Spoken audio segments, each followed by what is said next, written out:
I've just got one announcement to make, just take up a little bit of everyone's time. Most people know in the UK and various other countries, Commonwealth countries, that today's the King's Birthday Honours List. And I've been awarded the Order of Australia Medal for my work in locked-in syndrome.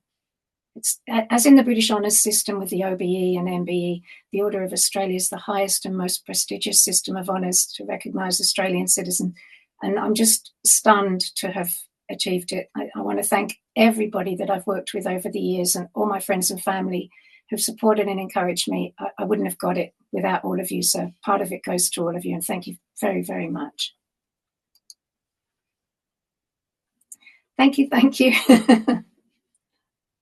It's amazing, and congrats. It is amazing. Thank you very much for your congratulations. I'm really just speechless. I'm just delighted that that's happened, and I'm calm myself down because this isn't about me, but I wanted to let everybody know because it's partly because of you that I'm able to have achieved that. Thank you. Sorry, I've just clicked the wrong screen.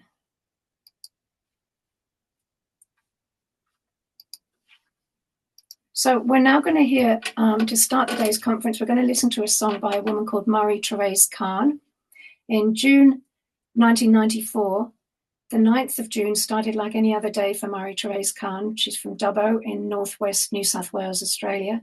She took her 3 young sons, then aged 6, 3 and 18 months, to school and to daycare. Then she continued on to her job in a travel agency. At lunchtime, she went to a nearby food court. She was ordering a donut when suddenly the world started to spin. She went down and she never got up again. The long-term prognosis was grim. Marie-Therese, then aged 35, had suffered a brainstem infarction, a stroke that affects the brainstem and the brain, and was suffering from locked-in syndrome. For 17 years, she could move nothing but her eyelids, yet her mind was intact and she loved life. She found the best things to celebrate and cheered those around her with her positive outlook. She died on the 22nd of August in 2011 at the age of 52, leaving this list of the joys of life which she blinked out as her moving epitaph. We'll now play her song. Marie-Therese wrote the words. The music was composed by Joe Calloway with input from Marcus Collins, and it's performed by Joe Rayner. The composer has granted permission for us to play this for you today. As we listen to Marie-Therese's song, a list of her reasons, 100 reasons, in fact, why life is great, will scroll down on your screen. Thank you, Barker.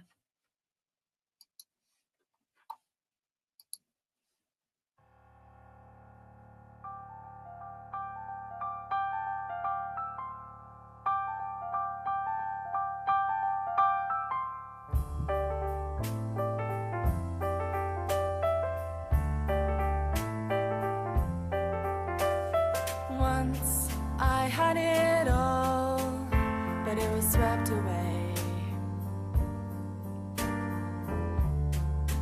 How I'd love to wrap arms around my children and say, I love you, but all I feel is pain. I need a miracle to make the sun come out and shine. I want to change my life, so unlock these chains. I don't want to spend the rest of my life waltzing with my eyes. Let my love enfold you while I make a wish upon a star, and my dreams would come true. Love in my heart's fading away.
What an absolutely wonderful list. Thank you very much to Marie-Therese Kahn and to the composers for allowing us to play that today. Now I see Howard's with us. Hello, welcome Howard. It's good to have you with us today. Howard is 31. He's locked in and comes from Dartmouth in Devon, in England. He founded and runs the charity called the Locked In Trust. And his presentation offers a brief summary of his life from childhood to the present day, details of his Locked In Syndrome charity, along with his aims for the future. Thank you, Bobka.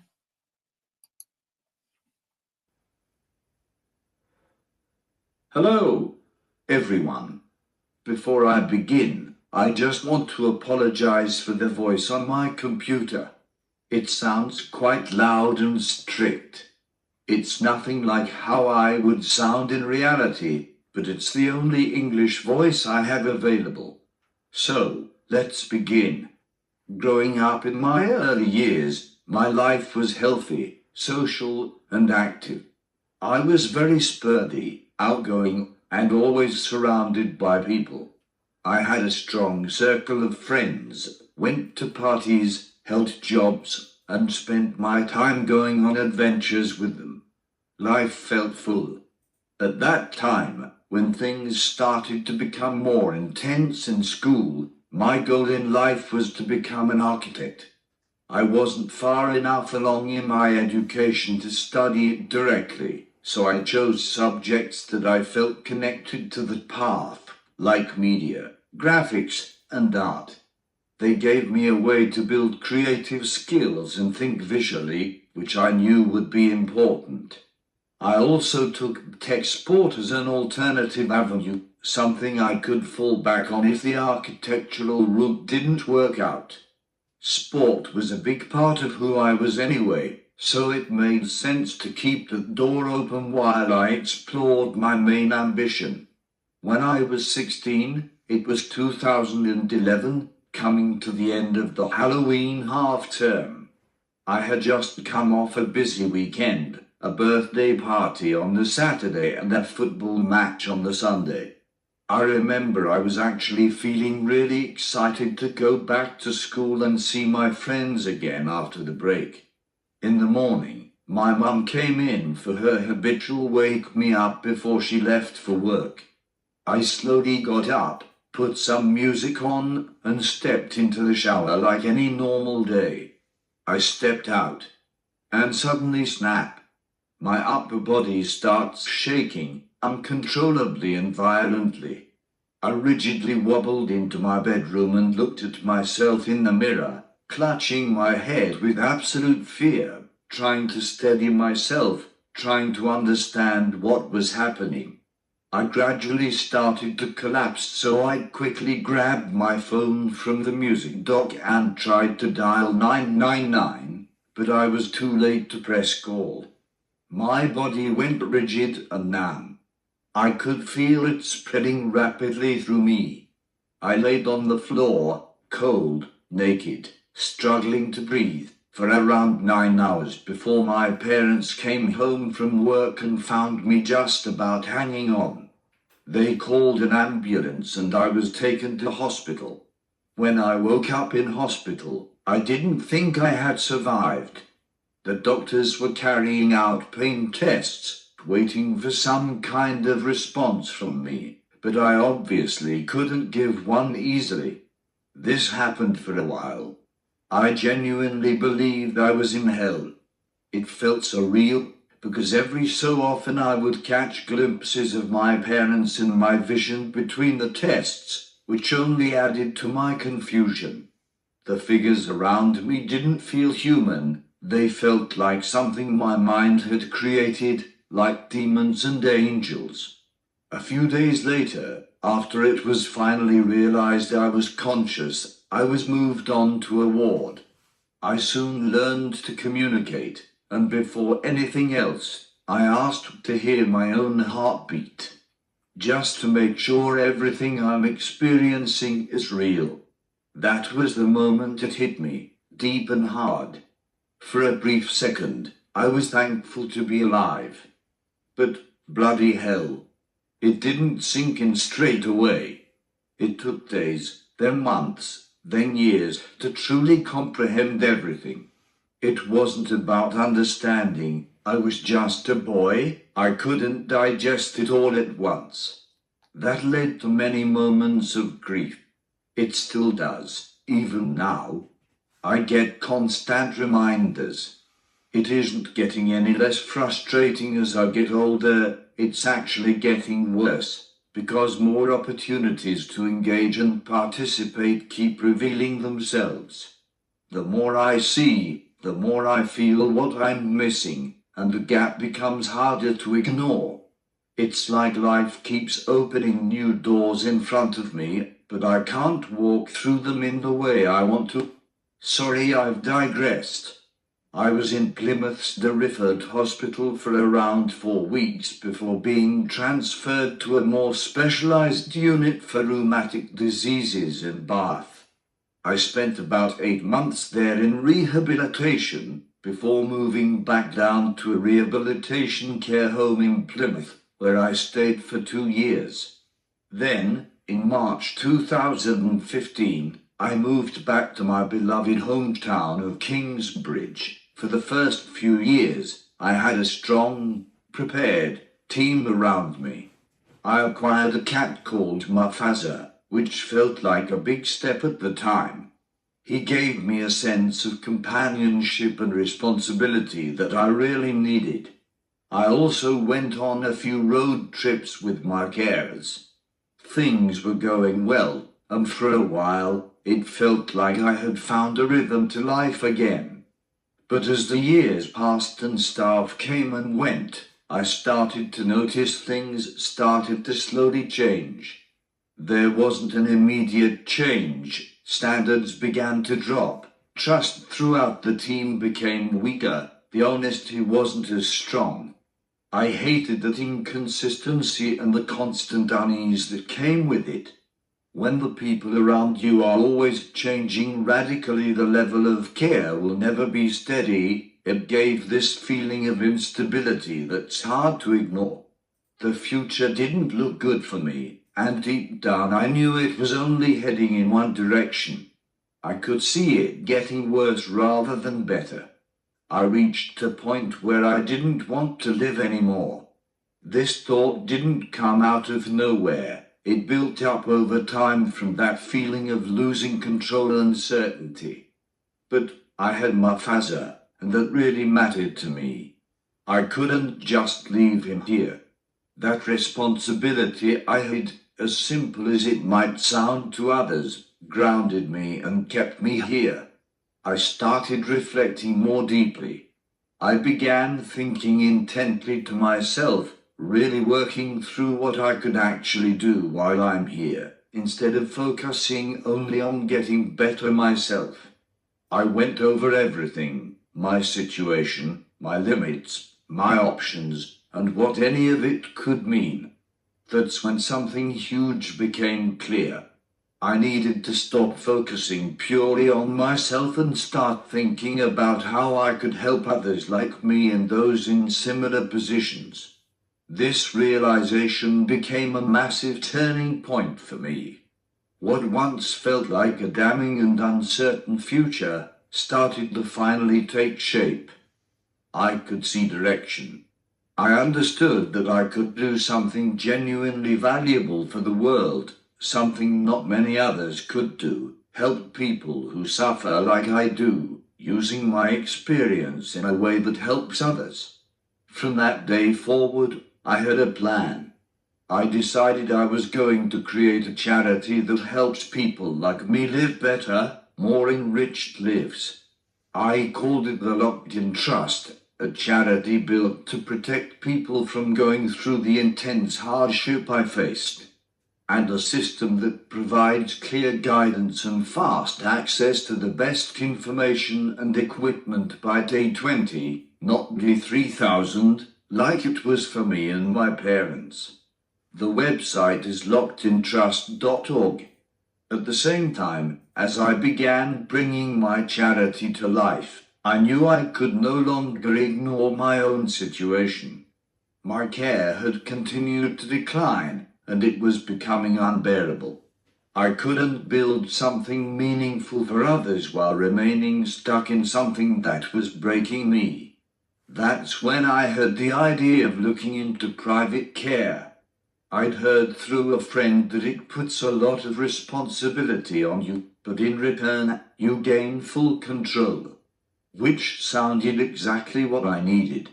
That idea stuck with me. Control, ownership, responsibility, proper job. I had nothing to lose at this point. I'm going to give my all to get this over the line. I also knew if I stayed where I was, it would only get worse.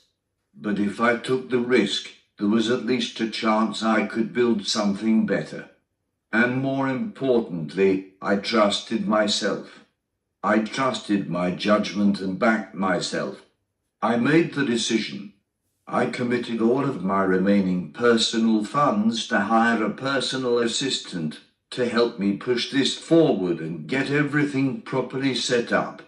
My budget holders weren't happy, mind. I remember pleading my case down the phone in tears while my staff member was looking at me like I'm crazy, trying to get them to understand what my reality actually felt like. Eventually, after grafting and being told it was a bad idea, I got it all approved.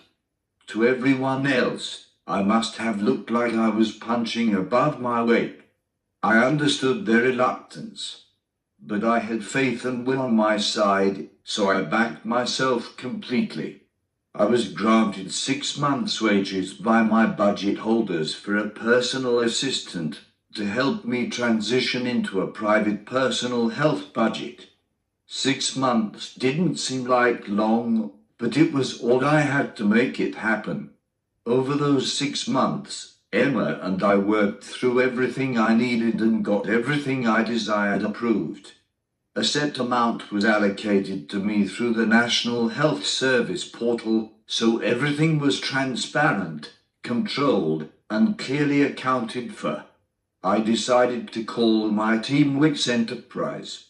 It sounded cool and destined. I finally could create my own principles. I designed my own care plan that covers everything in my home and put them at the forefront of my care. I even created Wix Enterprise uniforms for my staff, which I feel adds another layer of identity and belonging. I was genuinely so happy I did this transition. The extra work on my side is intense sometimes, but the reward on the other side is second to none. Truly is a game changer. By March 2021, I had officially set up Wix Enterprise, and alongside that, I had locked-in trust beginning to grow. For the first time in a long time, things were moving in the right direction. There was momentum. There was purpose. There was structure forming around my vision. Despite my own excitement and belief I had in Wix Enterprise, not everyone on my team currently shared my enthusiasm in this endeavor. Some of the staff who came over with me, as well as some of the new staff who just started here, didn't believe I had what it takes. I think they assumed I didn't have control, that I couldn't lead, that I was too dependent. They doubted the model and chose to leave me stranded, which left me in a very difficult position. It was a frustrating period. From the outside, it looked like I was the problem. Staff turnover, instability, questions around my leadership, it all pointed back to me. My leadership style was doubted. My decisions were questioned. The first year was a real struggle. But once things settled and the right people came into place, it became everything I had wanted in terms of self-care. For the first time, I had a fluid team. I was respected. I had the ability to shape my staff and the rota around my life, and the togetherness followed. We built a strong, cohesive, close-knitted team where everyone felt part of something. And it proved something important to my critics. It was never me, because the staff who join absolutely love it here and stay for years. 2023 was the first year everything started to click. Near the end of 2022, I began a relationship with one of my staff, a controversial situation as it's usually prohibited in care. Carly was worried, so had it reviewed and approved by the personal health budget team.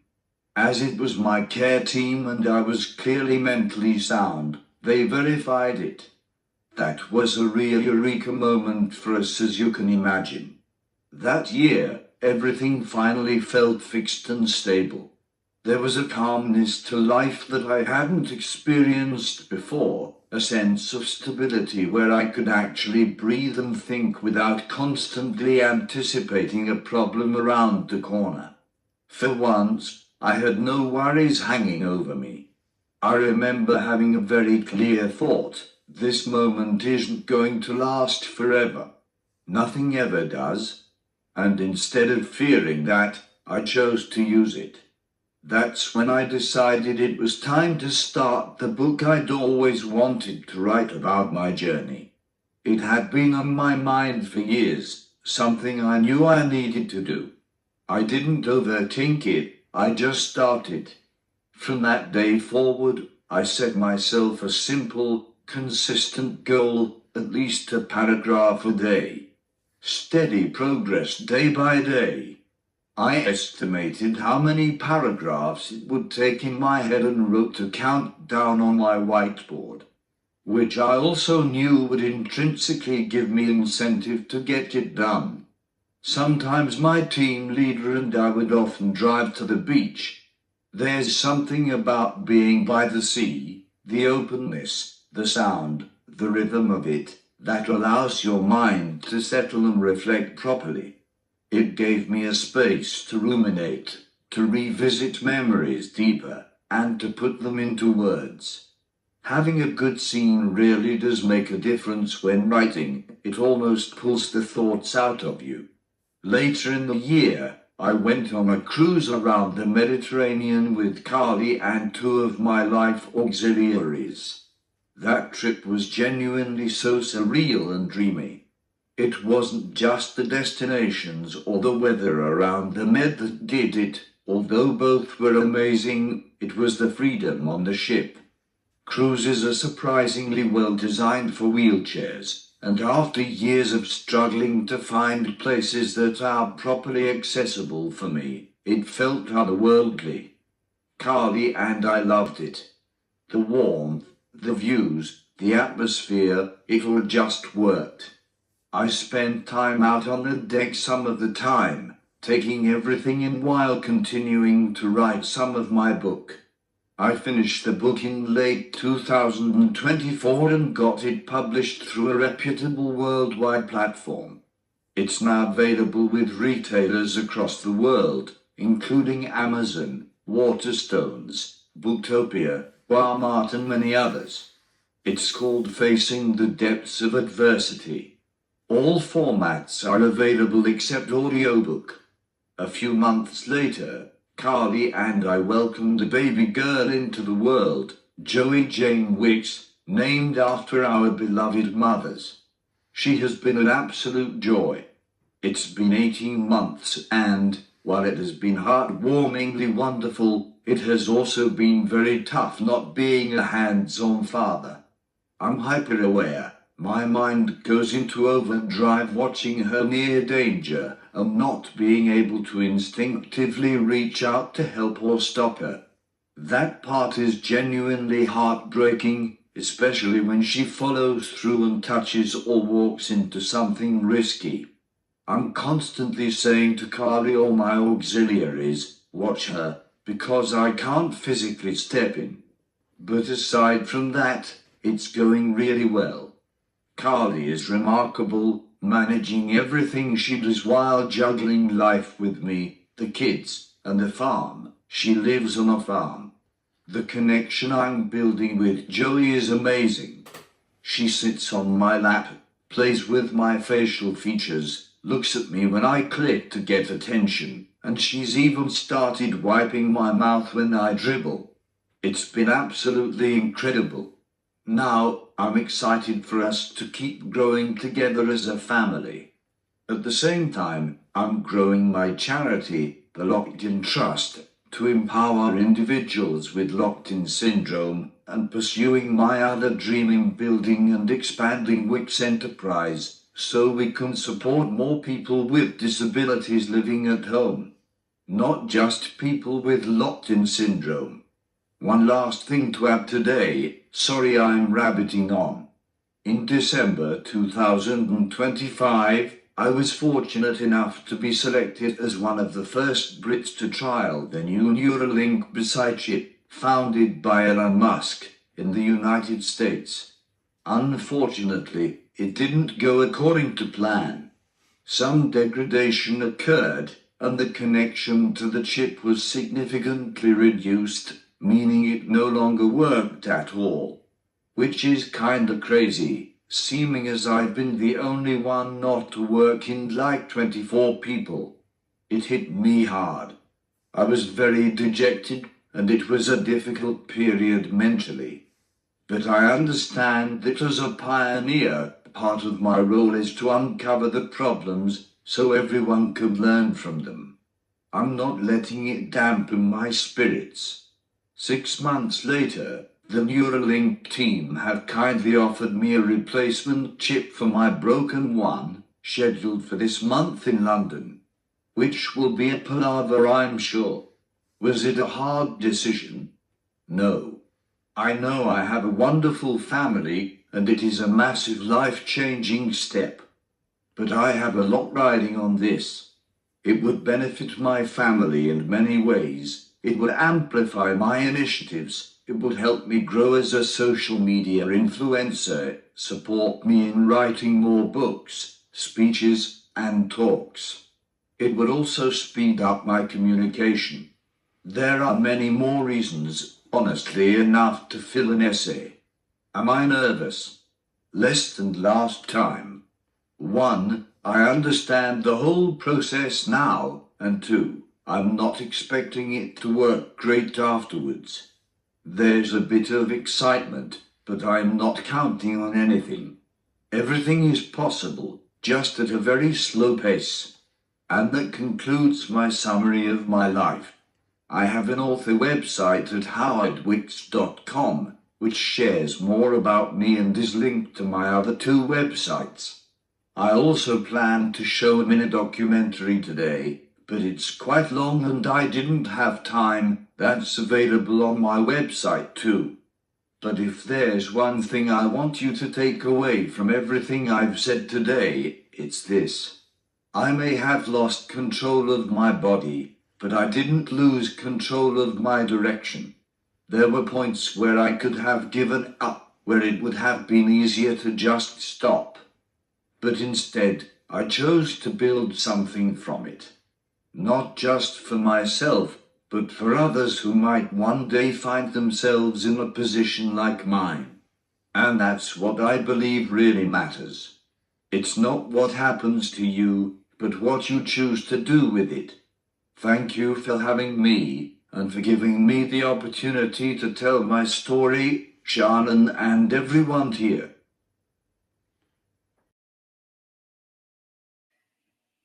Thank you so much. Thank you so much. I'm not sure if I'm on. Yeah.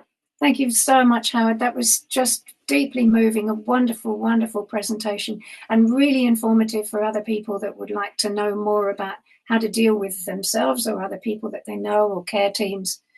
Does anyone have any questions? Can you, if you have, please raise your hand.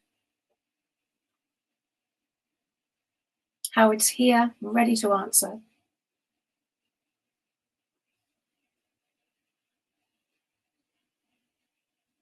Anything coming in, Bauka? I think you covered everything so beautifully, Howard. There's hardly anything that people could ask about other than just being amazed at your resilience and your perseverance and your strength of spirit and the wonderful, wonderful pictures of you with your happy family. It's just a beautiful presentation. Thank you very, very much for sharing your life with us. It'd be nice to hear from Carly sometime. I'll chat with her. The other thing I'll do is, if you make sure that I have all of the links that you've been talking about today to all of the organizations and websites that you've set up, let me have them and I'll post them up on our Locked In Syndrome community forum, unless you'd like to do that. I know you're part of that, so you could perhaps do that yourself. Either way, they need to be up for everyone to access. All right, we're running a little bit over time, so I think we need now to introduce Professor Damien Coyle. He's going to talk to us about advancing EEG-based assessment of consciousness and cognition in prolonged disorders of consciousness and locked-in syndrome. He's a professor of neurotechnology, UKRI Turing AI Acceleration Fellow, director of the Bath Institute for the Augmented Human at the University of Bath, and professor of neurotechnology at Ulster University. His research develops advanced artificial intelligence methods for decoding electrophysiological signals and translating them into reliable control signals for brain-computer interface systems. His work emphasizes scalable clinical translation, including multi-site trials and real-world deployment with patient populations such as spinal cord injury, stroke, disorders of consciousness, locked-in syndrome, and post-traumatic stress disorder. He's the founder of CEO of NeuroConcise Limited, an award-winning company developing AI-enabled wearable neurotechnology platforms. His presentation will focus on all of the wonderful work that he's been doing. It's been outlined in your program, so you will have read about that. And I think perhaps we'll move straight on to you now, Damien, if you're ready. Thank you, Shannon. Thank you for the introduction. I just think my screen there is on widescreen, so I'm just going to change that just very briefly and see if this presents a little bit better.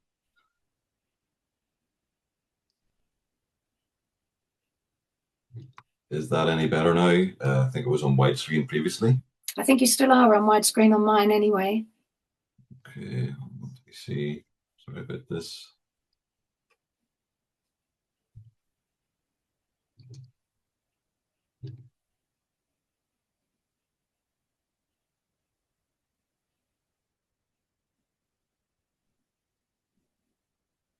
Bauke, can you perhaps make any suggestions? I right now don't see Damien's screen at all, so I don't really know what suggestions. Okay. But there we go. Yeah, we're onto your screen now. Still widescreen, is it? No, you've gone onto This your is slides. good. Perfect. Okay, let's get rid of this thing. Okay, so thank you for the introduction. I'm sorry for that delay there. I feel a little bit of pressure now after Howard's talk, which was absolutely excellent. I'd love to talk to you about your Neuralink experience, Howard, at some point. But I'm going to talk to you about detecting hidden awareness in non-responsive patients or people. I'm going to focus on people with disorders of consciousness, but also people with locked-in syndrome. So I think it should be relevant to this topic. So I want to give a little bit of brief background on myself and then a little bit about brain-computer interfaces that involve motor imagery. Then I'll talk about a recent publication we've had where we've used brain-computer interfaces to assess patients with disorders of consciousness and locked-in syndrome. Approximately 42 participants in that study. And then I'll talk a little bit about creating accessible systems and the future of BCIs. So I do a lot of focus on the end user whenever we're developing BCIs. We've done stuff with spinal injury where we enable them to compete in competitions. We've done stuff where we hook BCIs to robotics to facilitate rehabilitation in stroke. We've done things where we enable people to regulate their own brain function to improve cognitive health after PTSD. And this talk, as obviously, I'm going to talk about brain injury and disorders of consciousness. So I'm not working on the same kind of level as Neuralink. I look fully non-invasively. So we measure EEG or electroencephalography on the surface of the scalp. And we ask people to imagine movements, and we try to detect modulations in imagined movements and translate that into an action or a communication signal, or we use it to assess awareness. We don't focus on invasive or implantable technology just yet, at least. So motor imagery basics, I'll just kind of cover this briefly. EEG, or electroencephalography, is a little signal like this that you see on your screen. It's made up of multiple frequencies, so frequencies refer to the speed of the oscillations in the signal. 1 hertz equals 1 sample, or 1 cycle per second. 10 hertz equals 10 cycles per second. But when we look at these, we can see different things about a person's mental state or condition. So mu rhythm here is this rhythm here, which is a slow rhythm. It's 8 to 12 hertz. And that's normally active when the motor cortex is at rest. So when you don't do any movement, you see that slow wave. When you see a faster wave, that might indicate that you are doing movement. If you see this on the opposite side to the movement, say if you, for example, you imagine right arm movement, you'll see more of this fast signal on the opposite side of the motor cortex. And the motor cortex is split up like this. So you've got tongue down here, a hand here, and feet right in the center. So it's well defined spatially in terms of where things should be activated whenever we imagine or perform movements. And so we can use that then. So a left arm movement might show activation on the right hand side, right arm movement, left hand side, foot movement in the center. And we know these signals, mu rhythm is for a resting state motor cortex, beta is whenever we activate cortex. We also know that we can train these signals or learn to modulate these signals. Just as a child, when you learn to grasp a toy or develop a skill, you can develop the skill of modulating your own brain activity through imagined movement or motor imagery. And it makes sense to use that type of imagined movement because of the spatial and the differences that I shed. But it also makes sense if we want to try to control something to use movement imagery to do that. So we know all that, but it's still quite challenging to translate these signals into control signals. And I'm not going to talk about any of this, but just to say that we take these squiggly signals, we put them through a lot of algorithms, and we try to produce a signal that looks like this. So it goes up whenever we imagine one type of movement and goes down whenever we imagine another one. So between -1 and 1, basically. And what we try to do then is use that signal to determine which imagined movement the person is performing. And this is normally done in a trial situation where we, a cue to the person at 3 seconds. They imagine the movement according to the arrow, which direction it's pointing, and they do that maybe for approximately 3 to 4 seconds. And that might be lifting a weight with your right arm, or squeezing a brake pedal or a brake on a bike, or some other types of imagery. And so we can also take the continuous control signal then and translate it into something like this. What we try to do is make sure that we measure the accuracy of discriminating between a left and a right movement imagery. And we can do that by looking at what happens when we try to discriminate no movement. And then whenever we perform the movement, in this timed paradigm, what happens then? And what we want to see is an increase from, around 50% accuracy, which is flipping a coin, random accuracy, to greater than 50%, normally greater than 70%.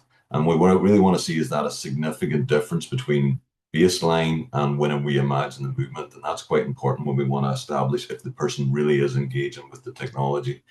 And so this is just an example of this in action here. So this is the control signal that I mentioned. This is 32 channels of EEG. The control signal is linked to this game here where the person has to imagine movement to move the character to the left or to the right.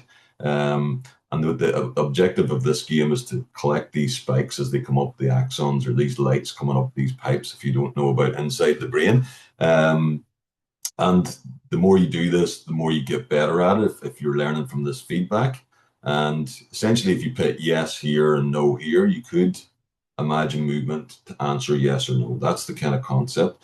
Whenever people play these games, we can collect data because we're dictating which movements to imagine, so you can get more data to improve your algorithms. Sorry, I don't know if you can see that, but certainly can everybody see the screen, or just my slides? We see your slides, and we do see the red dots, if you want. Okay, yeah, sorry. Okay, so with a BCI, is a learned skill, not simply a matter of mind reading. So there is machine learning and AI involved. There is user training, so it takes a bit of effort, but it also has the application. So what is it that makes somebody actually use this technology? So, you know, in a research context, we're asking people to do it, but what would really drive people to do it long term? And sometimes that is the application or what benefits that person may get out of it. So we'll just talk about it. One example here where we had a spinal injured person compete in an international competition called Cybathlon. And in this competition, sorry, just 1 second. What's happened there? Yeah, so the person has to control a race car going down a racetrack in one competition. But at the competition, multiple people with different disabilities compete in various races. One of them is a brain computer interface race. There's also a functional electrical stimulation bike race. There's prosthetic limb races and so on. And it's held every 4 years. And so in 2024, we had a person compete, and in this race, you had to steer a wheelchair through a virtual environment. You had to move an ice cube cup into an ice cube dispenser. You had to put a key in a keyhole, and you had to do a menu selection. And so the person had to sit in front of the computer and imagine movements to do various tasks to achieve these targets. So very, very difficult. But what we showed was that improvement occurred over time for this individual. So by more engagement in the earlier competitions and then in the later competitions, and you don't really have to understand these graphs, but just to know that this person was able to get better at modulating their brain activity over time, and that's shown by the trend words upwards, and we did quite well in 1 or 2 of those competitions. And so this really had an impact on this individual. You know, he was able to get out of the country and go and compete internationally. So, you know, his application, his inspiration or motivation was to win this competition or do as best as he can. And that made him more engaged in the technology, even though sometimes it's quite challenging to use. So I just wanted to emphasize that, you know, with the repeated effort, you can get better at this. So I'm going to talk about the main topic that I wanted to talk about today, which is assessing awareness and disorders of consciousness. And so we know that prolonged disorders of consciousness is a condition in which a person cannot move to communicate, and in some cases may be considered completely unaware. So a coma state is where a person is completely unaware and has no awareness and no arousal. Unresponsive wakefulness syndrome is where the person seems to be aroused but has absolutely no awareness. And then minimally conscious state is where there is arousal and awareness, but it's very difficult to detect and sometimes fluctuates. And with locked-in syndrome, then we assume you still cannot communicate, perhaps without technology, but you have full awareness of state. So sometimes it's very difficult to detect whether somebody is either minimally conscious or locked in because they cannot respond overtly to commands, and that can be quite challenging. So what we've set out to do is to try and establish better ways of doing that. Standard methods for doing that are to use behavioral skills, so skills that look at different types of functions, and these skills really depend on whether a person can respond overtly to the command. And if they're not able to respond with movement or eye blinks or some other mechanisms, then that person may be assumed to be unaware, even though they have awareness and are unable to move. So the clinical challenge is that some patients retain awareness despite appearing unresponsive. Severe motor impairment prevents communication. Standard assessments rely on observable behavior, and sometimes that can be subjective or require very prolonged assessments. And therefore, hidden awareness may therefore go undetected. And there is an indication that up to 40% of people in the minimally conscious state may be misdiagnosed as maybe UWS or worse. And so in disorders of consciousness spectrum, we have, UWS or what used to be called vegetative state. Awareness is uncertain, ability to respond is absent. In MCS, awareness is partial, ability to respond is inconsistent. In LAS, awareness is preserved, but sometimes ability to respond is severely restricted. And then healthy is obviously normal. Can we detect awareness directly from brain activity rather than movement? So that was our big question. And so what we've been doing is, to ask people to learn to imagine movements and then determine if the brain-computer interface can distinctly detect which movement the person is imagining. So in this scenario, no physical movement is required. And so what we've done is move beyond. We weren't the first people to say, right, do this type of brain-computer interface. There was original studies. Often those original studies focus on single assessment. So one session in which people are asked to do this, and then it's established whether they can distinguish between left and right. And if that assessment showed that there was no engagement, then it might have been indicating that this person wasn't able to imagine movement, or that this person was unresponsive and maybe in a UWS state. So what we've said is what we do in standard motor imagery trials with other participants: do repeated assessments, enable training with feedback, and then move on to some kind of progressive questioning. And our hypothesis is how awareness signals can strengthen through learning and repeated engagement in prolonged disorders of consciousness, as well as what we've shown on other areas, such as the spinal injury person I mentioned earlier competing in Cibathlon. So we developed this multi-stage or multi-session framework where we have initial assessments. So we ask people to imagine movements and then detect if we can discriminate. If we see we can detect some differences, then they'd move on to stage 2, in which we do multiple sessions where we give real-time feedback, and that helps the person to train.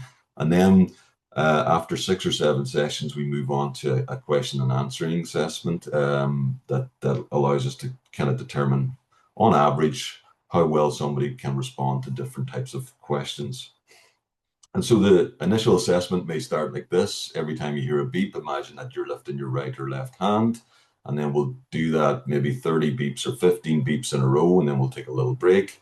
And then the next block will be every time you hear a beep, try to imagine that you're lifting both feet. And then we'll do that over a number of blocks and assess the responses after that.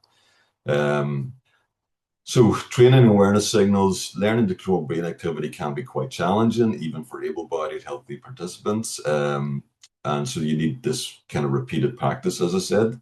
And some participants learn to generate clear responses over time. So it's similar to learning a new skill. You can learn from the feedback, and that's quite important. Now, feedback in our situation was given through auditory feedback. I've shown there earlier visual feedback in the form of that game, but sometimes participants with disorders of consciousness close their eyes during the sessions, or sometimes we find it difficult to determine how well they can actually see. So using visual feedback doesn't work. So with auditory feedback, we're moving sounds from left to right. And when you imagine left arm movement, you hear the sound going this way. Imagine right arm movement, you hear that sound going towards your right ear.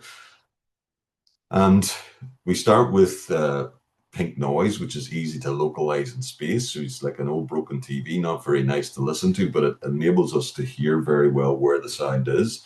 And then we move on to musical feedback to make it a little bit more interesting. And we do the same time paradigm, for about 3 or 4 seconds, they imagine left arm or feet movement and right. And then we do that over 60 trials and assess the performance after that.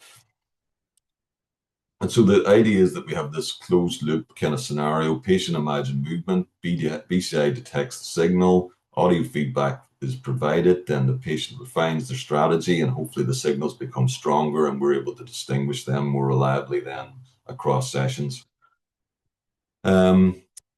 And so after they've done this over a number of sessions and may have improved, but at least may have got a really good understanding of what the technology might enable them to do, we ask them to participate in question answering. And so we've set it up so we have different types of questions where we've got them broken down into biographical awareness, situational awareness, abstract reasoning, numbers and letters.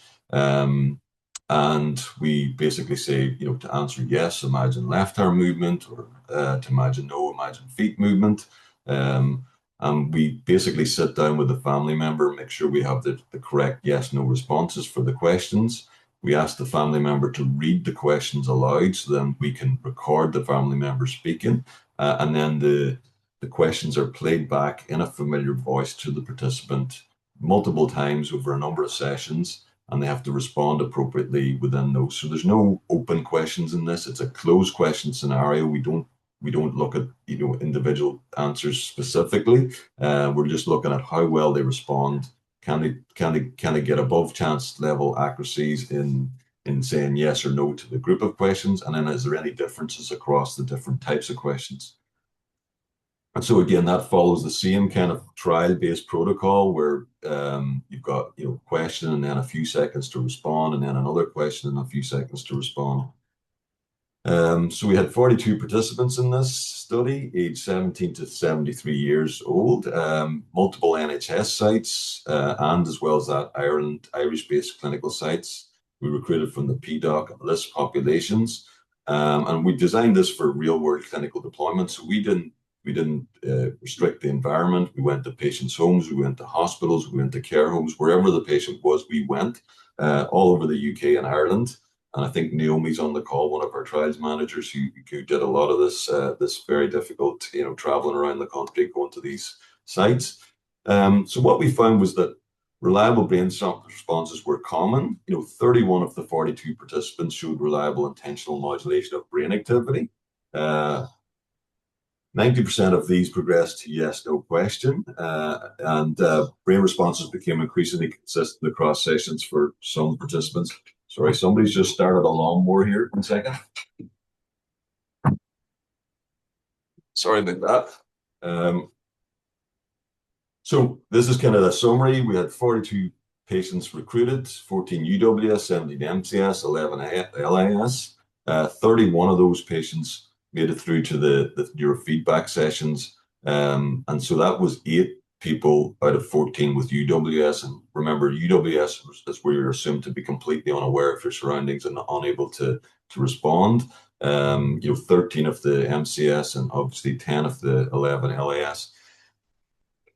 And then for one reason or another, some of those patients didn't progress to questioning. That had been due to delays or not, illness or whatever. But 6 of the 8 went to UWS went to question and answering, and 12 of the 13 MCS. Okay, so what we found was that whenever we combine, or BCIs did provide an indication that allows to discriminate between the different groups, between UWS, MCS, and LAS. But when we combine this with the standard assessments, behavioral assessments, so Coma Recovery Scale Revised and West Extent Index measurement, and that ensemble, we could actually improve our ability to distinguish the different types of groups. So BCIs added value in terms of being able to distinguish between UWS, MCS, and LAS. So for diagnostic purposes, this could be potentially beneficial. And what we showed was that there is little difference between MCS and UWS, but that LAS is significantly better than MCS or UWS, and there is differences between LAS and MCS across the groups. So certainly LAS has much better potential to use these types of technologies than people with the more in disorders of consciousness conditions. But the results showed that MCS was often closer to LAS than UWS. When we look at the question and answer sessions, we can see that LAS responded much better to question and answers than UWS or MCS, but we're still seeing that UWS and MCS achieved up to 70% accuracy in significant runs. We also showed that some participants responded differently to different types of questions. Now, this is still early stages, but this could indicate that you may be able to assess different types of awareness with this technology, in terms of whether they have more biographical awareness or logical or situational awareness. Again, these are very early stage results, and we can't say that for certain, but certainly there was variations in performance across different types of question categories for some subjects. So just in summary, that's kind of where we're at with this. This is kind of an illustration, and shows that with standard clinical assessments and require behavioral measurements, there is often a distinguishable pattern in terms of response, and this indicates that where movement is available, then people can respond and therefore can respond to these behavioral assessments. But it also might mean that based on the BCI responses, that even the people in UWS who may not be able to respond overtly with imagined or with physical movement, still were able to achieve above chance level accuracies with the BCI. So certainly there's indications that BCI is adding value there to diagnosis potential. And so we often see then, even in this scenario here, where the training, feedback, and Q&A, you have MCS or UWS performing slightly better on the Q&A than MCS, and LAS showing clearly improved results compared to the DOC groups in that situation. We also showed some interesting findings in which, the brain response and the functional connectivity between the brain areas is very much different between UWS and MCS and UWS and LAS, but less so between LAS and MCS. So the closeness in terms of functionality between MCS and LAS might indicate that people diagnosed with MCS just have limited capacity to respond, and therefore could be misdiagnosed and actually in an LAS locked-in syndrome condition. We also showed that over time, behavioral or functional areas started to kind of get more focalized in different groups. So even in this person, UWS, we kind of had widespread activity, during initial sessions, and as time progressed, it started to become more focal around motor areas, which is what we would expect when we're trying to engage focal areas. Able-bodied show this kind of area activated all the time from start to beginning. MCS again showing gradual improvement towards more focal areas. As I mentioned before, some participants gotten better over time. So this is an MCS participant. You can see that over multiple runs with different types of feedback, this is 10 sessions with multiple different runs in each session. Improvement happened over time. So again, this indicates a learning curve. We've also done things with combined motor imagery and auditory oddball paradigm. And in this situation, stimuli or auditory stimuli are presented to the individual. And for the oddball stimulus, you get a response like this called the deviant or novel response. So it's like a P300, a response that occurs 300 milliseconds after the person hears that stimulus. That doesn't occur for the other stimuli that are standard. And when we look at this compared to motor imagery, you can see that for the N1 latency, it actually, this is how long it takes to get this response. It's much longer in UWS than it is in LAS. And whereas also motor imagery performance in UWS is much lower than it is in LAS. So you expect this kind of negative correlation between the two measures, which we've observed on a small subset of participants. And so we've been working on this for quite a while now, and we've got some participants that have been there at the start, and they've participated in some kind of interviews with the Nuffield Council on Bioethics, and their families really want to engage in this technology and help their loved ones to try and develop communication strategies, but also therapeutic benefits just from engaging the brain when doing these types of tasks. And we've got over 15 hospitals involved in this study right across the UK and Ireland, and we're still continuing with the study for another year using lower cost technologies, which I'm going to talk about in a second. There's a lot of challenges with brain-computer interfaces that measure signals non-invasively. Fatigue, mood, stress, anxiety, and other things kind of affect the brain response, and this can make it very challenging to produce reliable BCI outputs when we look at let's say the brain from the outside. There's also this human-machine learning dilemma where we have to adapt the BCI to the person's brain activity initially, then the person learns to modulate their brain activity differently through the feedback, and then we have to retrain the BCI. And so this is a mutual learning co-adaptation between the two, the human and the machine, basically. And then we've been doing here that I've shown you 10 sessions. Whenever you were a child learning to grasp a toy, how long did that take? Weeks, months, we're doing 10 1-hour sessions, and we're expecting people to learn to modulate their own brain activity to control something or do something. So we need to get more sessions and more engagement and more intensity, I think, to really get to a point where we can see the utility of these technologies. Also, like a negative response, I mentioned some participants didn't make it from stage 1 to stage 2. That may not have been because they were, unaware or completely on a UWS situation.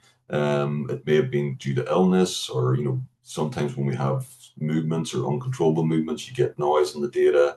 And there's different times, different periods in which we do the assessments, and that might not be the best period for that particular individual. So I wouldn't say that those people didn't have awareness, and there is still a little bit of uncertainty around the technologies and how they can be deployed, and trying to get the right time of day for an individual or otherwise. So this is technology like this is not necessarily saying not movement does not necessarily mean not aware. And so using BCIs in conjunction with standard behavioral measures could add additional kind of value in diagnostic situations. And for some patients, MIBCI may provide a route towards basic yes/no communication. So why neurotechnology is not mainstream? So there's key barriers such as small data sizes. We're still looking at very small data in all of neurotechnology. Tens to 20s of sessions. Tens to 20s of users. We would like to scale this to much larger user groups, much longer intensive programs. And what we've been trying to do is to try to make technologies available to do that. See if I can get this to go.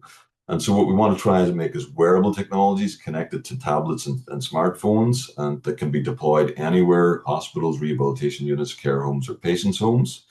Neuroconcise, a company that I've founded, spun out from Ulster University, has tried to do this by creating wearable headsets that are, very cost effective, concealed in standard headgear. They have a flexible form factor that folds around the head, so you don't have to look unusual when you're using it. Cloud connected and collected to smartphones. This is kind of how it looks here whenever we've put it on. We've got interesting electrodes that allow you to kind of get the electrode through the hair, use it dry potentially, but also allow you to put in a minimum amount of gel through the legs and channels. And so that's what it looks like. You've got a headset completely wireless. It looks a little bit like a swimming cap. We have baseball caps now as well. And then this compares to other technologies that are similar, wearable and very good, but just different form factors. As I said, we want to break down barriers. We're taking these technologies from lab-based solutions right through to multi-users, scalable, independent deployment in the home, and we're getting very close to being able to do that. So from today it's detect and awareness. Tomorrow maybe reliable yes/no responses, and then future communication systems, personalized rehabilitation, and even continuous monitoring of recovery could be enabled through this type of technology. So key take-home messages: hidden awareness can be revealed. A structured multi-session BCI approach combining training, neurofeedback, and staged questions may be able to detect intentional brain activity, improve awareness detection, operates in clinical environments, creates a pathway towards communication for patients unable to speak or move. And the critical advance is not simply detecting awareness once, it is strengthening and confirming awareness over time. So the UK is preparing for these types of technologies, and there is lots of interesting reports around neurotechnology, which would encourage people to read. That's why we've set up the Bath Institute for the Augmented Human, where we don't only focus on neurotechnology or only focus on health, but looking at ways to improve the human condition through various numbers of technologies and integration of those technologies. And we don't only focus on lab-based research. We try to figure out exactly what is the end user requirement, and then develop the pathways to impact and support trials and regulatory and spin-outs or licensing of these types of technologies in a way that's kind of maximizing the potential to have an impact on the targeted end users. We have an independent home study ongoing, and we're currently recruiting for that, where we're going to deliver those neuroconcise headsets to people in their home to play games for 20 hours over 1 month. So we're hoping to do 25 people per month, every month for 12 months. So if you're interested in participating in that study, please do get in touch. Thanks to everybody who's supported this and all the funders. There's too many to mention individually. And thank you for listening, and I hope you enjoyed the talk. And sorry if I've run over there a little bit.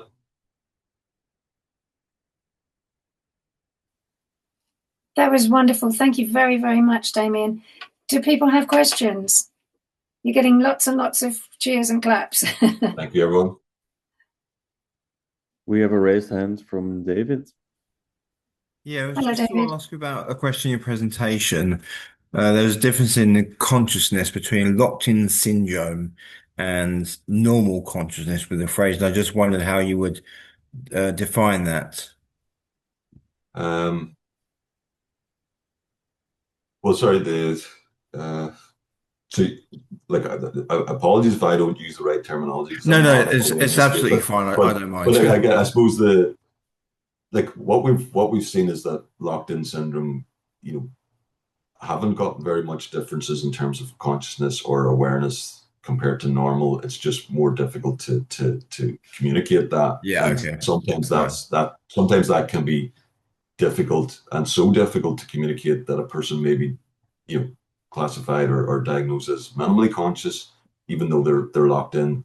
So the spectrum there is quite difficult. Some people who are locked in have really good control of their eye movement and can use eye trackers and can do reliable eye blinks and various other things when they're being assessed. Whereas somebody with other kinds of brain injuries, maybe cognitively intact, but just have this kind of motor disassociation, which is quite challenging to enable them to use their movement capacity, and that's kind of the difference. But yeah, I would say, obviously we've seen from Howard earlier, he's fully conscious, fully aware, fully a very intelligent human being, and there's lots of people in locked-in syndrome like that. Thank you. We have another question, Fernando. Yeah, well, just to underline what David was saying, locked-in syndrome is not a disorder of consciousness. It's put there because of other reasons that don't have to do with affected consciousness. But my question goes in a different direction. I know, Damien, that it's not your field, but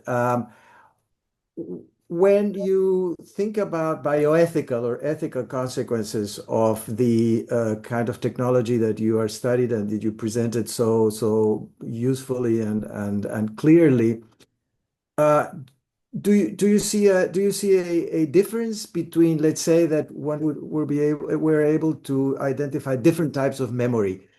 Would one draw different ethical conclusions about the patients, about care, and so on? Or you see it more as a, all or none thing, as soon as you detect some kind of covert awareness, then all the bioethical consequences or the ethical consequences are the same, regardless of the degree of consciousness or kind of consciousness or awareness that you are able to detect through the technology. Yeah, I suppose it's probably important to say that we're working on basic science. So anything that we detect or any conclusions that we draw are not supposed to change care pathways or opinions about the patient, because we're still in this research phase. We're evaluating the technology. We're trying to determine accuracies and so on, and we still need to do a lot more for that. But if you could determine reliably that somebody has more situational awareness than biographical awareness, that might help with some kinds of care or understanding the patient better. And with these types of technologies, they raise all kinds of ethical concerns around care and so on. And we have to make sure that any changes that we make, we're fully confident that is correct. And so making sure that you've got all the indications of accuracy, your confidence in that accuracy. And that's why we do quite a lot of very detailed statistical tests to make sure that the responses that we're seeing are above chance and significantly above chance. But again, we're sitting at around 70%, or 70 above, which is kind of a criterion level for 2-class BCIs. But at 70%, you still have 30% error, right? So so there's difficulties there. So answering a specific question, could be quite difficult. But when we look at averaging over multiple repetitions of the same types of questions and getting an average, you can start to look at maybe the different types of capacities and so on. So I hope that kind of answers your question a bit. In terms of ethics around privacy and mental privacy, there's loads of things about neurotechnology in general that need to be really taken care of for these technologies to be placed on anybody's head for longer term. People have to be fully consenting, as well, in terms of, do they want these technologies to be used? And just going back, like we've in the slide there earlier, like we say disorders of consciousness and locked-in syndrome. So we're not putting locked-in syndrome in the disorders of consciousness category. And it's just this study, we kind of focused on establishing awareness in disorders of consciousness, but LAS, is part of the kind of the benchmark for what we're trying to analyze and assess. Thanks a lot. Thank you. Thank you, Fernando, for your question. We have another question from Helen. Hi, Damien. That was really fascinating presentation. Thanks a million. I'm sitting here in County Down listening to you, so I'm all right. Not a million miles away from Ulster University, and I also work in Cambridge, so I'm in the specialised AAC service based over there. I know that we certainly have quite a few service users who access my service for more standard AAC, who would be really interested in talking to you or taking part in that at-home study. So if you're okay with that, I'll share the email address that you had on your slide there. I just had a question in relation to kind of augmentative and alternative communication. So you mentioned there about kind of you envisage it moving forward from the kind of yes/no response stages to a more, maybe looking more like control over a standard communication aid system. And I just wondered, like, how far off, in your opinion, do you think the technology is from reaching that point? Well, like we've got people, that control, the game in a 2-dimensional control. We've got people that we're doing stuff in the lab where we're trying to decode 3-dimensional movements when people point in different directions. But it is very, very challenging. And even the people that are hitting 80-90% sometimes drop to 70. So you've got this challenge with the non-stationary nature of the brain and the fluctuating performance. So it's stability that's the challenge a lot of the time. And then trying to control that. Neuralink and other implantable technologies don't have the same interference that we do when we measure brain activity non-invasively. You've got lots of background brain activity, you've got environmental noise, so that can cause challenges. And so whilst somebody could use it for therapeutic benefit and learn to modulate their brain activity and control. And potentially, if we got really reliable, left versus right distinction, we could use yes/no responses.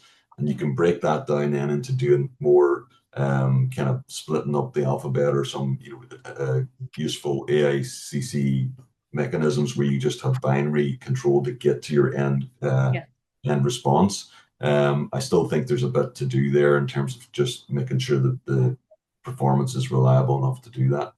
But as I say, 10 sessions is very limited in any learning task, especially this. So we're trying to create these technologies so people can engage with it independently in the home as long as they want. And there is motivational ways to kind of keep people interacting with that.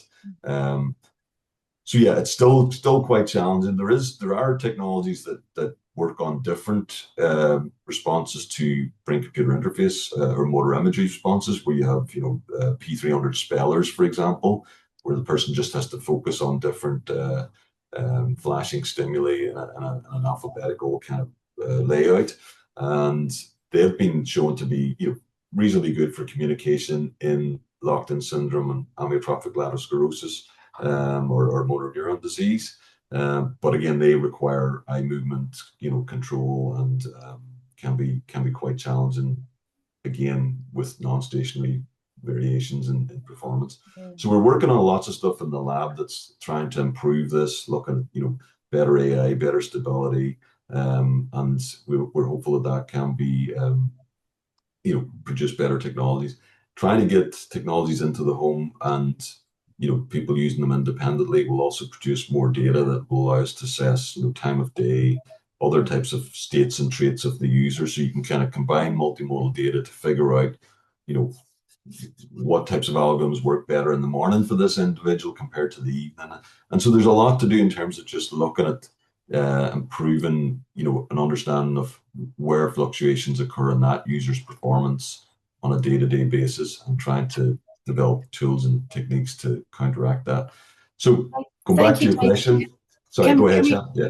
Sorry. I'm going to post up details about your home study on the website and on the Locked-in Syndrome forum, so hopefully we'll get people in touch with you for that. Could I just say one thing about that? So the home study is for able-bodied healthy participants, just to look at the usability of the technology, but we are still recruiting on our PDOC study and LAS study. So Naomi's there, so we've got, and we would go to participants' homes with that lower cost technology as well. So certainly be keen to hear from anybody that's interested. Sorry, Shannon, I know. Thank you. We've got one. Thank you, Helen. We've got one more question. If you can make it a bit brief, Hannah, because we're now running 25 minutes late.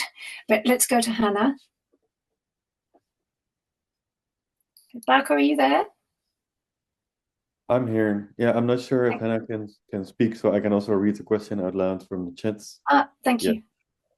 So Hannah says, neurotechnology does not have the ambition to make the person's own muscles to work with the command sent by the brain and identified by your capture, like building a detour to replace the role of the brain stem as a bridge from the brain to the muscles.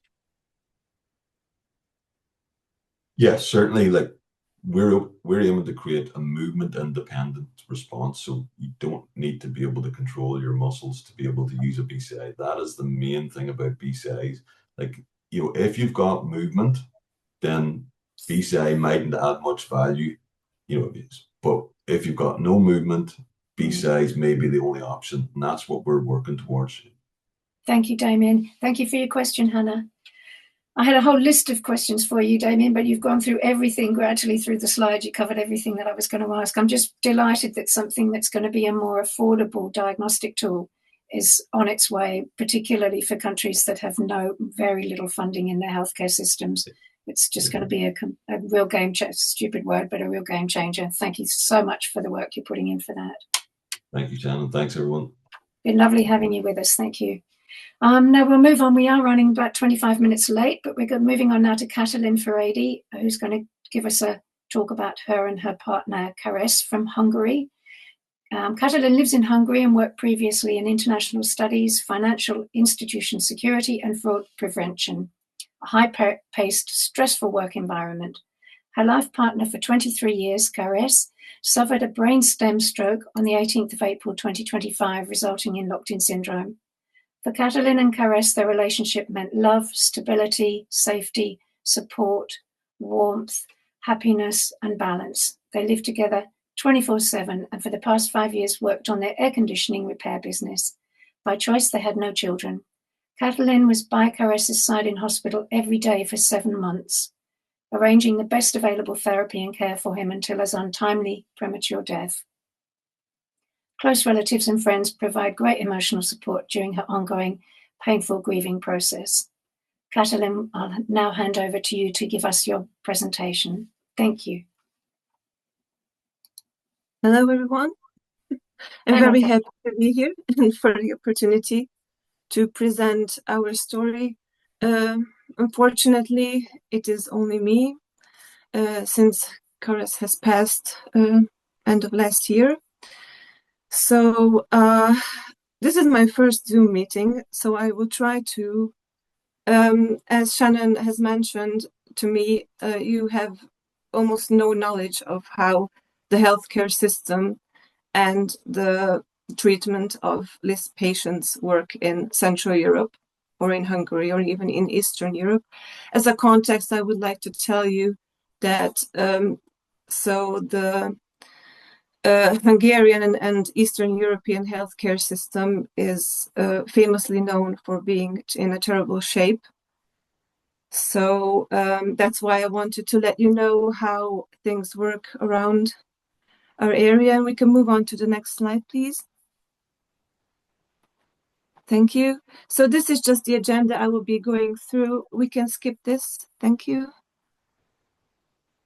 So it's a timeline is a more graphic and clear way that you can see what happened during these 7 months when Kares got into the hospital. And so first week the brainstem stroke happened and there were 2 diagnoses. And then he was in intensive care for quite a short time. And then we got stuck because of the newness of this, and the Hungarian health professionals are very unfamiliar with locked-in syndrome. That's why we got stuck in neurology, because there was no other available option at that moment. And after a very long fight and many efforts made, it was a very short time spent in a rehabilitation center. And when everyone gave up on his improvement, then a final decline and his death happened. So next slide, please. Thank you. So my main reasons is, of course, providing information about how the healthcare system is handling locked-in system patients, even with all the limited resources we have at the moment. And I'm telling his story, everyone, as a memorial and also a cautionary tale, which I will get to later, and also collecting knowledge on LIST patients all over the world and the newest available therapies and accessible tools for improving their quality of life, and understanding their struggles, as we never got to a point where we could home care Kares, and he had to stay at the hospital. I would like to also connect more with the community and maybe giving advice if it's something that I have lived through or experienced, and suggesting areas of improvement, especially with communication for vertical eye movement. Next slide, thank you. So in Hungary, we have the last name first. So Tóth Károly, my partner, he was born in 1974, December 21st, and he died aged 51, so still quite young.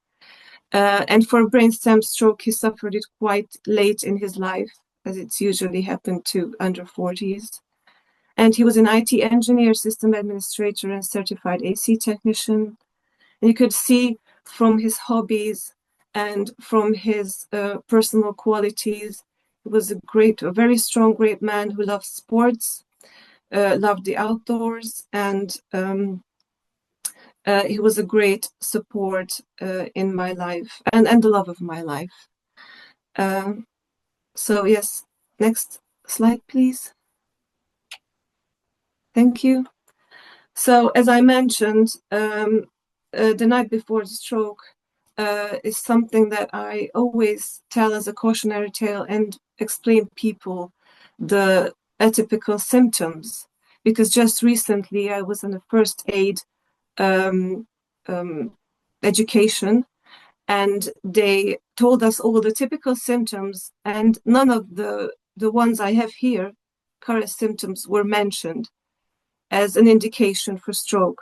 So I think this is something that needs to be said more and spread, because people are not realizing how grave the situation is until it's too late. So he had cold sweat and he was trembling, but very lightly, a slight dizziness and imbalance, difficulty of walking straight, but still being able to walk around. He had some flickering lights in his peripheral vision when the night lamp was on, and he could still eat, but also had a quite difficulty swallowing. but there was no unilateral weakness in limbs or drooping face or slurring of speech. We tested all the known symptoms for stroke and closed that out. So next slide, please. Thank you. So in the morning, Kares woke me up at 8 and said that he's feeling worse, so we should go to the hospital. But his condition deteriorated quite fast, so I had to call an ambulance. And when we arrived in the ER, he was tested for stroke, and then they did a CT scan. And it is documented that they didn't find any obstruction in the blood vessels. So he was to be remained in the hospital just for safety, and he could come home within 2 or 3 days. And while they were filling out the paperwork, in 30 minutes, alarming indications of a brainstem stroke appeared. And even the doctors and nurses ran around frantically. And they had to call an angiologist who did an emergency thrombectomy through his thighs. But unfortunately, during the operation, his blood vessel wall burst, and that's why he had to have a stent inserted. And as far as I know, he had to be reanimated at least 4 times during this operation. Next slide, please. Thank you. So the first few days in the ICU, we just called it a living nightmare, not just for him, but for all the relatives and friends, even though in this unit, everyone was extremely friendly and very helpful. And so for the first 3 days, he would closed eyes. His medically induced coma lasted 2 days, and then they said we have to wait at least 1 more day to rule out brain death. But even then, he had 0 response to outside stimuli, and there were some involuntary movements and reflexes. And because of that, of these indications, the doctor sat with us and said that that is inevitable. He is brain dead, and there is a 0 chance of survival. So we have to think about ending the life support, and I persisted that we should wait more. Even though I never heard of this minimal conscious or LES diagnosis before, I said that we should at least give 2 weeks to see if there is any improvement. And on day 4, they tested him with my voice recordings, which I left for him to the night with poems and fairy tales. So he showed minimal signs of consciousness with vertical eye movement, and he was still on full life support system with cables hanging all around him. I could hardly access him in his bed, and he had a pressure control ventilation, tracheotomy, nasogastric tube catheter. And when I left and asked him if he would like to listen to music through the radio, he had a strong upward eye movement of yes, even though that was not established as a mode of communication. Next slide. Thank you. So they did, after 9 days, they did a control MRI, which showed a complete necrocytosis of the brainstem, and a small area also above, and they said that the chance of the slightest recovery is around 1%. Then they established the communication of yes/no questions with vertical eye movements. So we established his basic physical needs. Although at this point he wasn't completely in understanding of what happened to him. And it seemed to us that he was in a kind of a haze, sometimes dozing off for days and coming back and being more active. He had profound sweating on his forehead and perceived constant heat. It was always warm, even in the springtime.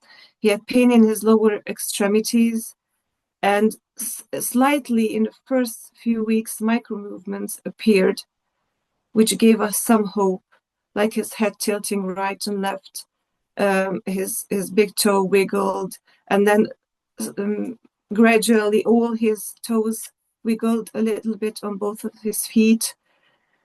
Some movement in the face appeared, so we could be more perceptive of if he was in pain or happy to see us. And we had to explain to him that the feeling of hunger and the sensation of starvation will continue because of his feeding tube. He won't be able to eat food in a normal way anymore. And his sense of touch remained and even heightened, as well as for hearing and smell. He was very so we couldn't put on headphones. We tried to put on headphones so he could listen to music or movies all day long without annoying the nurses or other patients, but he couldn't stand it, so this failed. Next slide, please. Thank you. So regarding his emotional state, normally in Hungary, they allow relatives to visit a patient for 1 hour a day, but I managed to be by his side 3 to 4 hours every day. But this took a lot of paperwork and pleading, and he was really happy that we were staying by his side, talking to him to ease fear. And of course, at first, he was very happy that he survived, but also as his conscience became more clear, he also expressed that he didn't want to live in this state.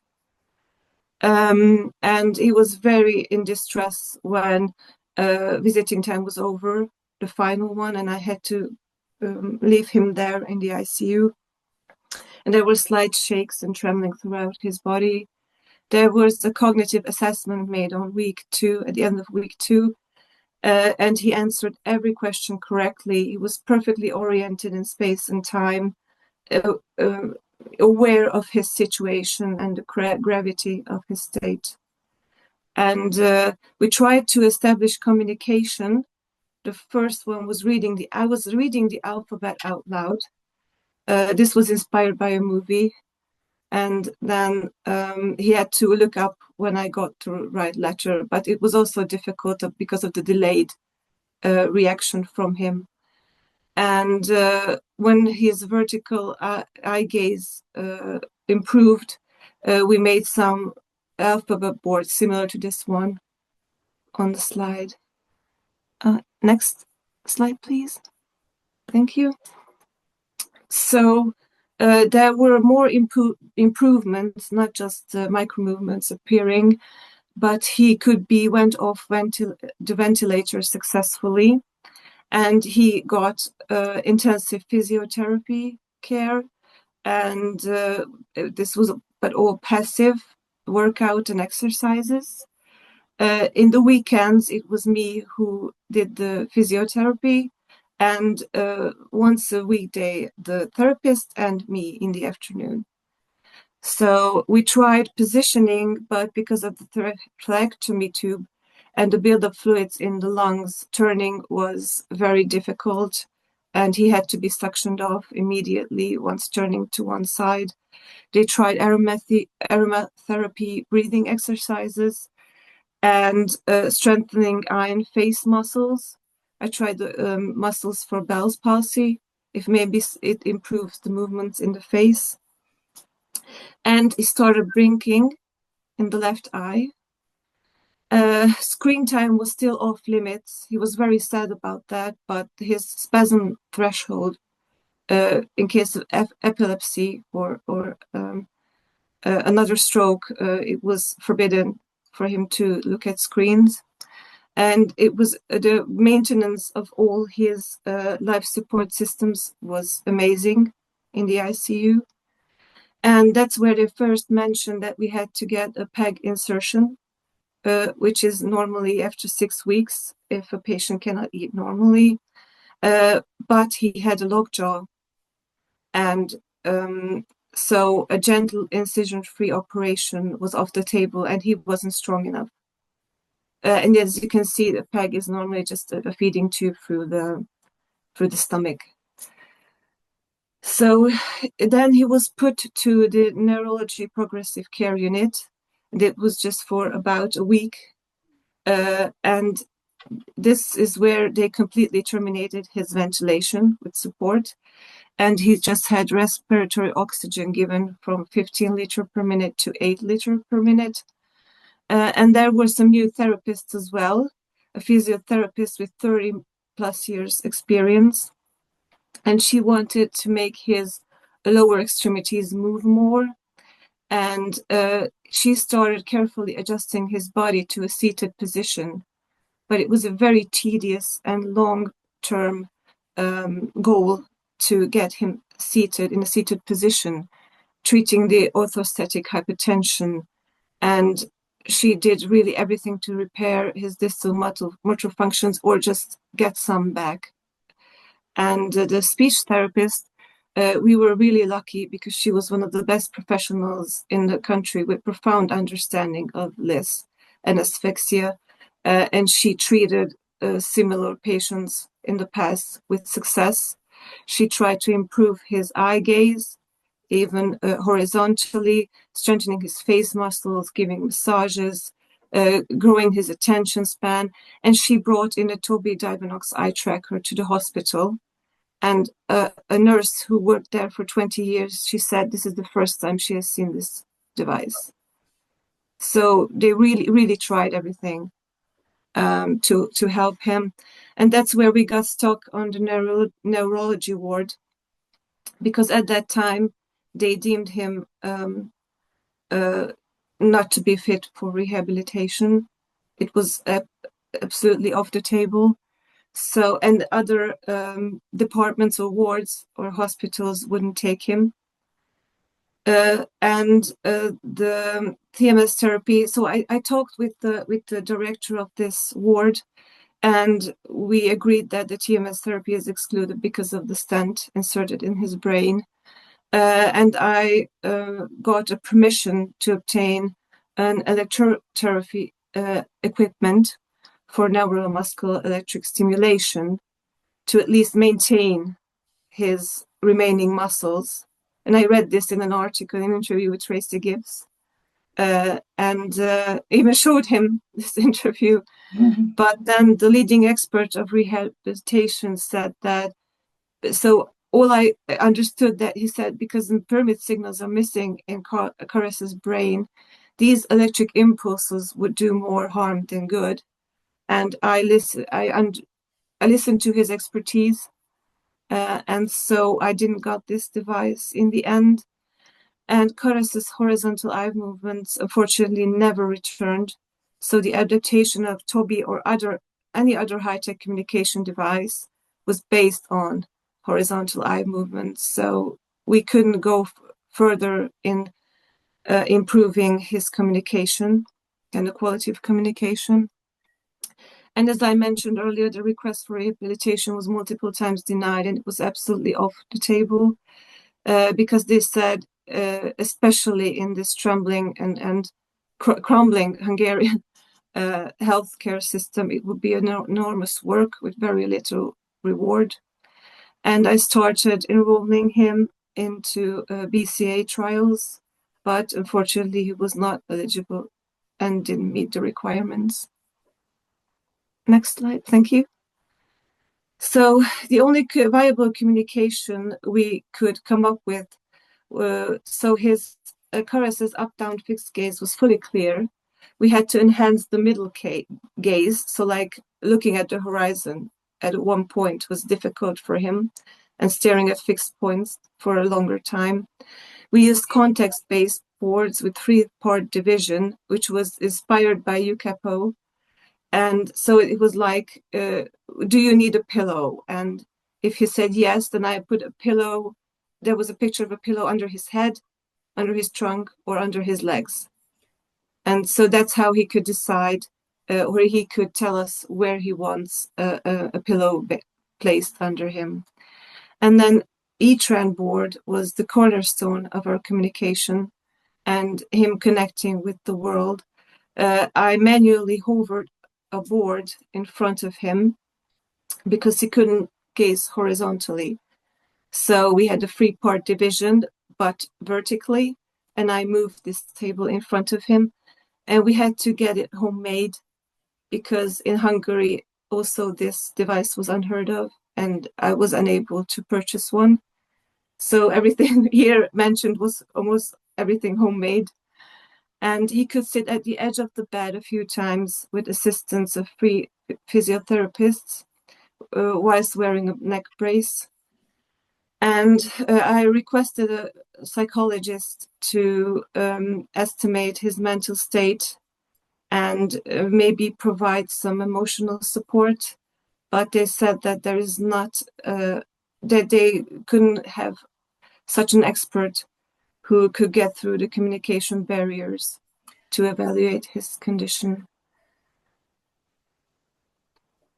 Thank you. So this is like an E-Tran board.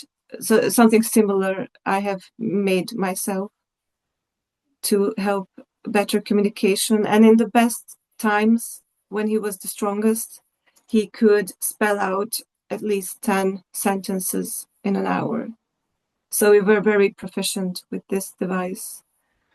And then there was a first deterioration after the peg surgery. There were multiple negative outcomes. He already was battling infections, and he got some additional, which caused the higher dosage and broader spectrum of antibiotics being used. He had terrible constant abdominal pain for at least a week and had to be put on high dosage of painkillers. He had a very low oxygen saturation of around 70 to 80%. Although support was halted for 2 months, so he had to be put back on the ventilation machine. And it was reintroduced at maximum level. And if for 3 days, this was on a weekend and a Monday, he had no response to outside stimuli. So all the relatives, friends came in to say goodbye. And unfortunately, after this, he never recovered to his previous stable state where he could have been rehabilitated. And after 5 months and 2 weeks, and lots of fight from Carl's side, because he was supported by almost everyone from the therapists and doctors, because they saw his willing to fight and get better. And on the other side, my fight with the healthcare system and the accepting institutions. He was finally accepted at the most renowned, well-equipped institution for brain damage at the early stages of coma. This was in our central capital in Budapest. And well, all the treatment he got there was he developed a single pressure ulcer under his heels that were expertly handled and healed. But any other effort was put aside, and the expert opinion on the final documentation was that he's not even fully conscious. They labeled him an entity unfit for rehabilitation and was excluded from every effort towards recovery. So when this institution puts a label like that on someone, it means that every door in the country closes. And also because of his multiple infections and the strain of the transport to the capital city, which took about 2 hours, and the new environment resulted in pneumonia. And they said that they are not prepared for management of medical emergencies such as this, and they lack the knowledge of equipment to take responsibility for his survival in their institution. So he was re-referred to the previous neurology ward, where every therapy discontinued. As I said, this closed every door in front of us. And then after 2 weeks, or like maybe 8 days, he was referred to our small city's hospital's chronic disease ward, dubbed lay-in. That's the nicest word I can say for it. every patient who gets in here, they're basically, everyone has to be prepared that they will die in the end process. Next slide, thank you. So in this ward, although still visiting him every day, and in this ward, the maximum time for visiting was 20 minutes per day for one relative, which meant one relative could go in 20 minutes and the next day another relative for 20 minutes. And of course, I said, given his state and also doctors mentioning that we have to be prepared for the worst, I managed to get 3 hours of visiting time each day. But even with so much assistance and help and being there, I could see the poor maintenance of his life support systems.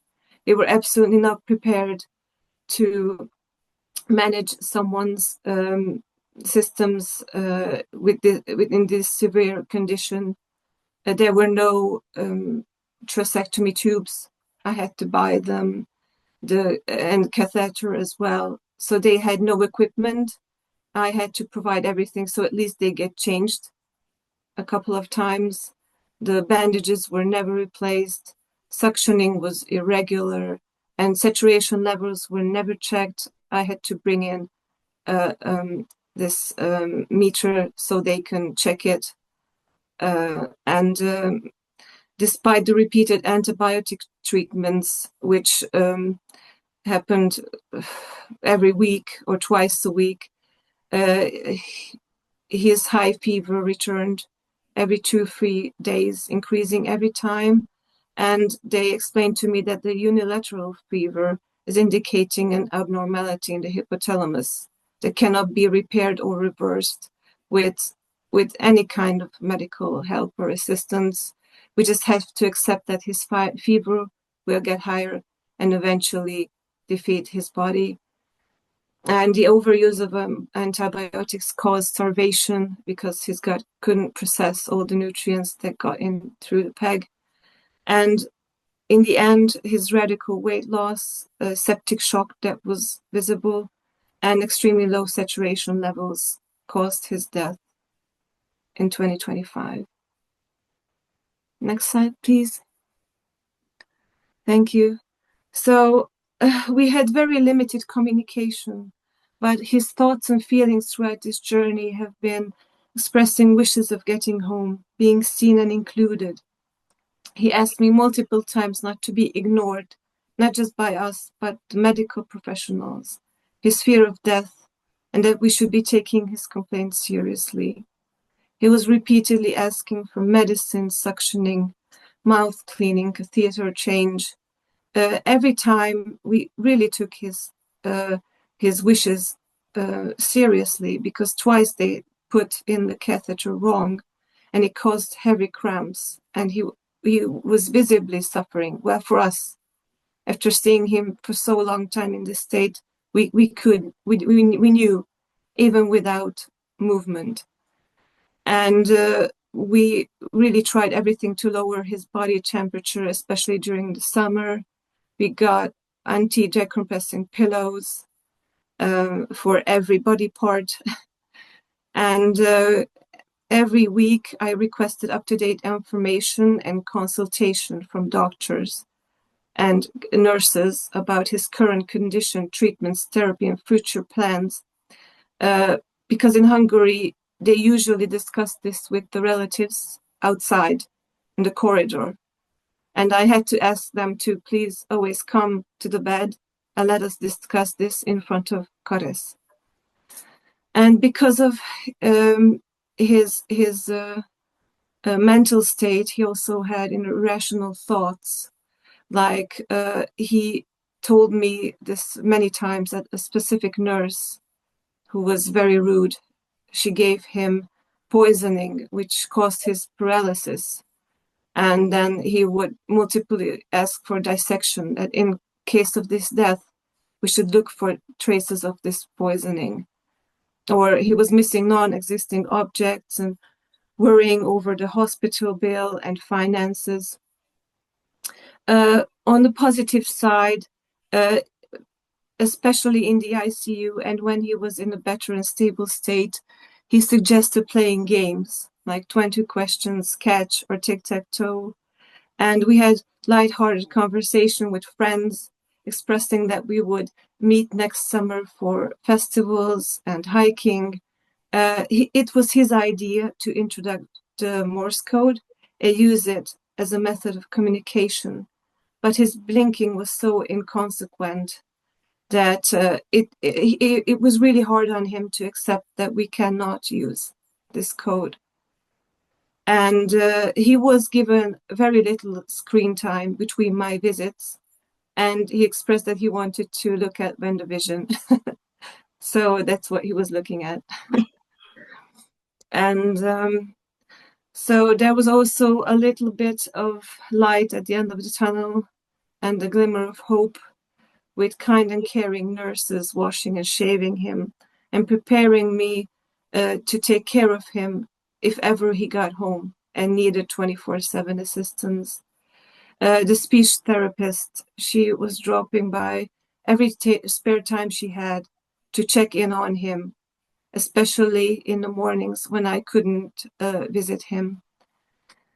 And the physiotherapist relentlessly trained Karis every day for these 5 months and 2 weeks while he was in the neurology ward, for very little improvement, but she didn't give up. And the hospital director was checking in, following his journey with attention, and he also helped in organizing his rehabilitation. And fellow patients and their relatives gave us also huge emotional and physical support with uplifting words, help packing his things and carrying supplies, because almost everyone in this neurology ward was in a much better shape than him, because as the leader of the rehabilitation center said, he came across a handful of patients diagnosed with LIS in his 20-year career. So they just, I sensed a lack of knowledge and huge gaps on where to put a patient with LIS and how to treat him.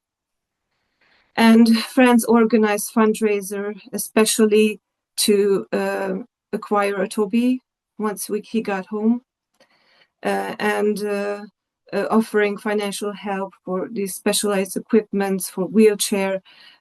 We tried out this MyWare 2.0, which is a muscle sensor to operate machines, such as simple as raising an alarm if he needed something and nobody was watching.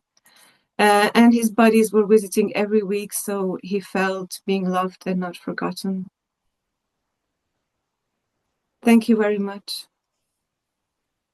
everyone. Oh, Katalin, what a very moving story.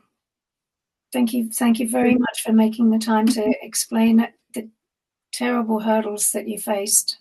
We're all, our hearts go out to you. There's lots of hearts appearing on the screen. We're all deeply concerned about that treatment. What do you think can be done about the Hungarian system? Is there any practical? I had very little experience before with the Hungarian healthcare system, and by stories which I heard and news on the television, I was expecting much worse. So I would say if someone has the means, especially financially, and support from family and connections, they can get the best care and efforts from centers. But especially if someone is older, alone, doesn't have the financial means, I would say they wouldn't last more than a couple of weeks locked in. So that's why they said that, well, the leader of the rehabilitation center and ward said that throughout his career, well, maybe he saw 2 handful, like 10 patients, and maybe 5 made it to the wheelchair. But everyone said that Karis has made 7 months through this in this condition in Hungary is like a miracle, because most of the people are being either disconnected from life support system within a couple of few days without even realizing that they're conscious. They don't even try. Or don't even try, or most of them, because of lack of care and support, they die within a month. We have some questions coming through. Fernando, would you like to ask a question? Stefan was first. Sorry, you came up first on my list. Stefan. Okay. Yeah, I'm interested in how you use the malware. I tried to use malware in my device, and I found there were issues with the placement of the electrode sensors, and also there was some more fundamental issues. How did you use malware, and how did you get the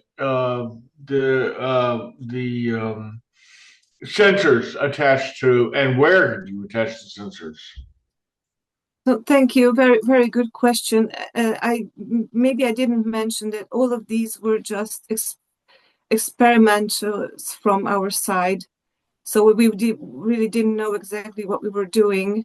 I have a friend in intensive care, a doctor, and he recommended that we should try this muscle sensor. And because he has the knowledge, he came in to look at cause involuntary and slight voluntary micromovements in the limbs and in the pecs. So he did the placement, but unfortunately, as you mentioned, this malware isn't sensitive enough to pick on. So you need to have a much stronger muscle movement or spasm for it to pick up the signal. And we couldn't get very far, but we tried it at least 3 times with the different placements and different muscle groups. If there is anything strong enough to give a signal to a connected device, but it didn't work, unfortunately. Yeah, I agree. It's a great system. It looks like it'd be wonderful if you could get the accuracy of it working, but I eventually had to give it up too. Yeah. Thank you, Stefan. Thank you for your question. Fernando, would you? Thank you, Kathleen, for your testimony, which is it's very important. And I think one of the reasons why it's important, this connects to Shannon's question, is because across the world, improvement in situation for persons affected with complicated conditions such as the locked-in syndrome improve only with the pressure of patients. It is always, in every country, it has always been a bottom-up movement, a grassroots agitation and commitment, so to speak, that has led to improvements in the situations. I just wanted to mention, so it is very important that, people like you, you're not a patient, but you're obviously from the family or affected persons like Howard and others, to somehow try to give testimony and press for an improvement of situations. And the most recent success story that I know about this is the so-called ALS law that was passed in Spain in 2024. It's known as ALS law because it was really driven by persons affected with amyotrophic lateral sclerosis and their families and associations. But fortunately, it's not restricted to ALS. It also concerns persons affected with locked-in syndrome who will now, with the new law, be able to benefit some much higher support from the public health system.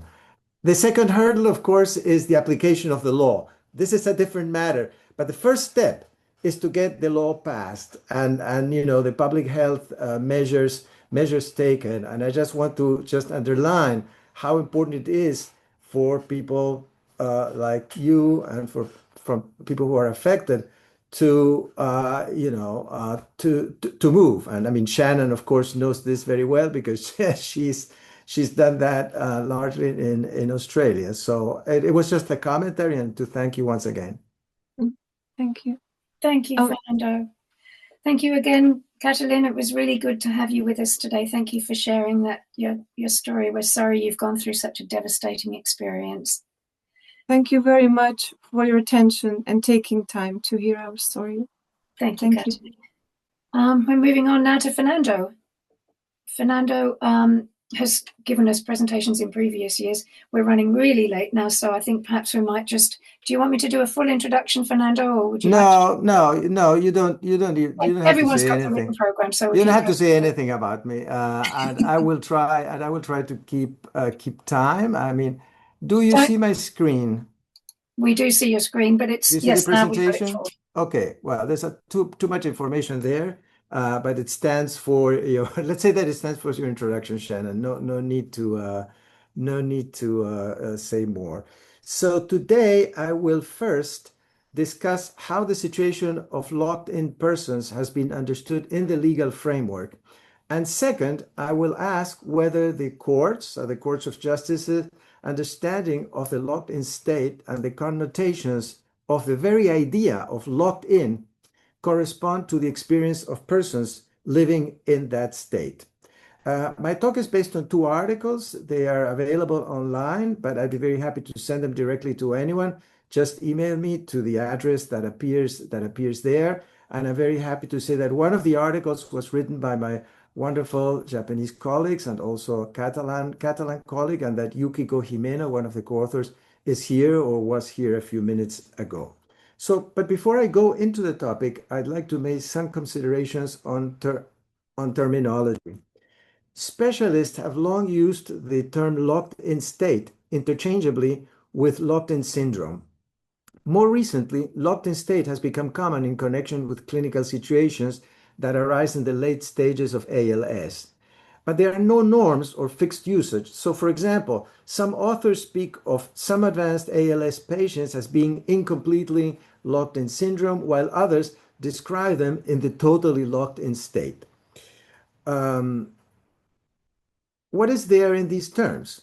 Locked-in syndrome was introduced in 1966 by the neurologist Fred Plum and Jerome Posner in their seminal textbook, The Diagnosis of Stupor and Coma. Its creation was part of an effort to avoid misdiagnosis, a topic that is obviously still extremely important, as we heard before. In particular, the confusion between the form of coma known as akinetic mutism and the condition they named locked-in syndrome. Plum and Posner defined this syndrome as a constellation, I quote, a constellation of alert wakefulness accompanied by mute tetraplegia of brainstem origin. So Plum and Posner limited the term locked-in syndrome to a condition resulting from brainstem stroke. Because of clinical similarities, the term was later applied to the locked-in state due to ALS. But today we seem to have returned to the more specific original usage. The expression locked-in state has become preferable to locked-in syndrome when referring to persons with advanced ALS who can no longer articulate speech. Thus, the most recent overviews of the locked-in syndrome do not include ALS among its causes. Do not include ALS among its causes. And the most recent editions of Plum and Posner speak of the locked-in syndrome under the heading locked-in state. So in conclusion, individuals with advanced ALS may enter the locked-in state, but they won't be diagnosed with locked-in syndrome. In contrast, a person who is locked in due to a brainstem stroke is diagnosed with a locked-in syndrome, but is also obviously in the locked-in state. We'll see that these distinctions, however, are not merely about names.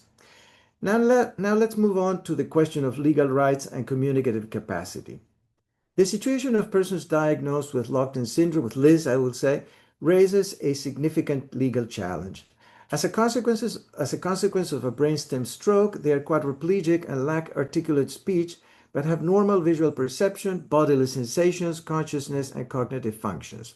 With assistance, they can communicate, express their will, make responsible decisions, and exert their civil rights. There seems in principle to be no reason for restricting their legal capacity. This, however, has not always been recognized. In the early 2000s in Spain, Charlie and Mauricio, two men with Liz, were declared incapable. Incapable was the name for the legal status that deprived them of a number of civil rights, including the right to vote, to make a will, or to manage their assets. Both appealed to that decision. Charlie and Puri and his wife Puri have been collaborating with our project for a long time, and these are their real names, which I use with their permission. Mauricio also worked with us until he passed away in 2019, and Mauricio is the name he's given in the publicly available legal records. It's a pseudonym. I'm deeply grateful to them and their families and partners for their collaboration with our project. With regard to their cases, I'm interested in what justified the legal decisions. Declaring Charlie and Mauricio incapable was obviously unfair. Persons in classical and incomplete lists, as they were, depend on others and on various devices to communicate and satisfy daily practical needs, but their mental capacities are intact. The judge's decision was not based on a cognitive assessment, but on what their mode of communication seemed to reveal about what the Spanish Civil Code described as the capacity to govern oneself. This autonomous self-governance and therefore legal capacity would be preserved as the locked-in person did not depend on another human to communicate. Thus, if you used an alphabetical board and therefore depended on a human mediator, then you will be seen as having lost the capacity for self-governance. But if you communicated using a computer by yourself, you were judged autonomous and legal capacity was preserved. I find it absolutely fascinating that only the human-machine system was trusted to convey reliably an individual's autonomous will. And we shall later discuss the assumptions about normality and self-governance implicit in the rulings. Now let's focus on the cases. In July 1999, at age 33 and just married, Charlie suffered a stroke that left him locked in. In June 2000, a year later, a court considered that his lack of mobility and inability to communicate verbally and by himself demonstrated that he lacked this self-governing capacity in the personal and financial sphere and appointed his wife as guardian. Not long afterwards, Charlie chose to move to a residential home for dependent elderly persons. There, as he tells in a memoir published in 2005, he realized that although a good number of residents were affected with dementia, only 3, including himself, had been legally incapacitated. Some of those residents' voting bulletin had been even filled in by relatives. He was sure about that because he had witnessed it. So this prompted him to fight to get back his civil rights. In 2005, Charlie's wife requested the reintegration of his legal capacity. Fernando, sorry to interrupt for just one moment. I'm not sure whether your slides are showing. We've still got table 1. No, I'm not showing anything. Okay. It's just there. I have very few slides. I don't have any slide for what I'm telling right now. So the court, to which he then appealed, observed that what Charlie depended on others for instrumental activity, what they called instrumental activities, I could therefore not exert what is termed self-care. His cognitive and volitional functions were fully preserved. Moreover, he could communicate by means of a computer or blinking. Thus, the judges concluded that his limitations regarded only self-care and the material execution of some acts, and moved him to a regime of partial capacity, thus explicitly returning to him the right to vote and to make a will. Mauricio's case was more complicated. In 1994, a stroke left him locked in at the age of 50. He was juridically incapacitated in 1997, and that decision was confirmed by a higher court in 1999. In 2004, the Spanish Supreme Court rejected a new appeal, but 5 years later, a lower court reinstated his legal capacity. And the legal documents show that the ultimate ground for all juridical decisions had to do only with the way he communicated. As one of the rulings explained, I quote, "The core issue is whether the illness or physical disability suffered by the defendant is sufficient cause to incapacitate him, regardless of the fact that he returns his cognitive and volitional faculties." It is repeatedly noted that Mauricio's condition, mistakenly described as aphasia, prevents him, I quote, "from freely expressing his will." This observation comes from the report by a forensic doctor who also highlighted that Mauricio's higher mental functions were preserved. At the trial that incapacitated him, the nurse who took care of Mauricio demonstrated the use of the alphabetical board. Showing it to Mauricio, I quote from the ruling, the nurse asks him if he wants to say something and slowly points to each letter with a pen. Mr. Mauricio chooses the letter by nodding his head and moving his eyes up and down. The nurse then writes down the chosen letter in a notebook and points to the letter again until Mr. Mauricio chooses the next one, writes it down again, and so on until what Mauricio wants to say is complete. In this case, the sentence formed is, today is Thursday. The situation in which the nurse approached Mauricio with the board and thus initiated the exchange supported the judge's argument that, as they put it, this form of communication is not spontaneous. It does not occur at the request of the patient, but at the request of third parties. Passivity and lack of agency were recurrently emphasized. Thus, the court wrote, Mauricio's condition, and I quote again, prevents him from communicating freely and spontaneously with the outside world.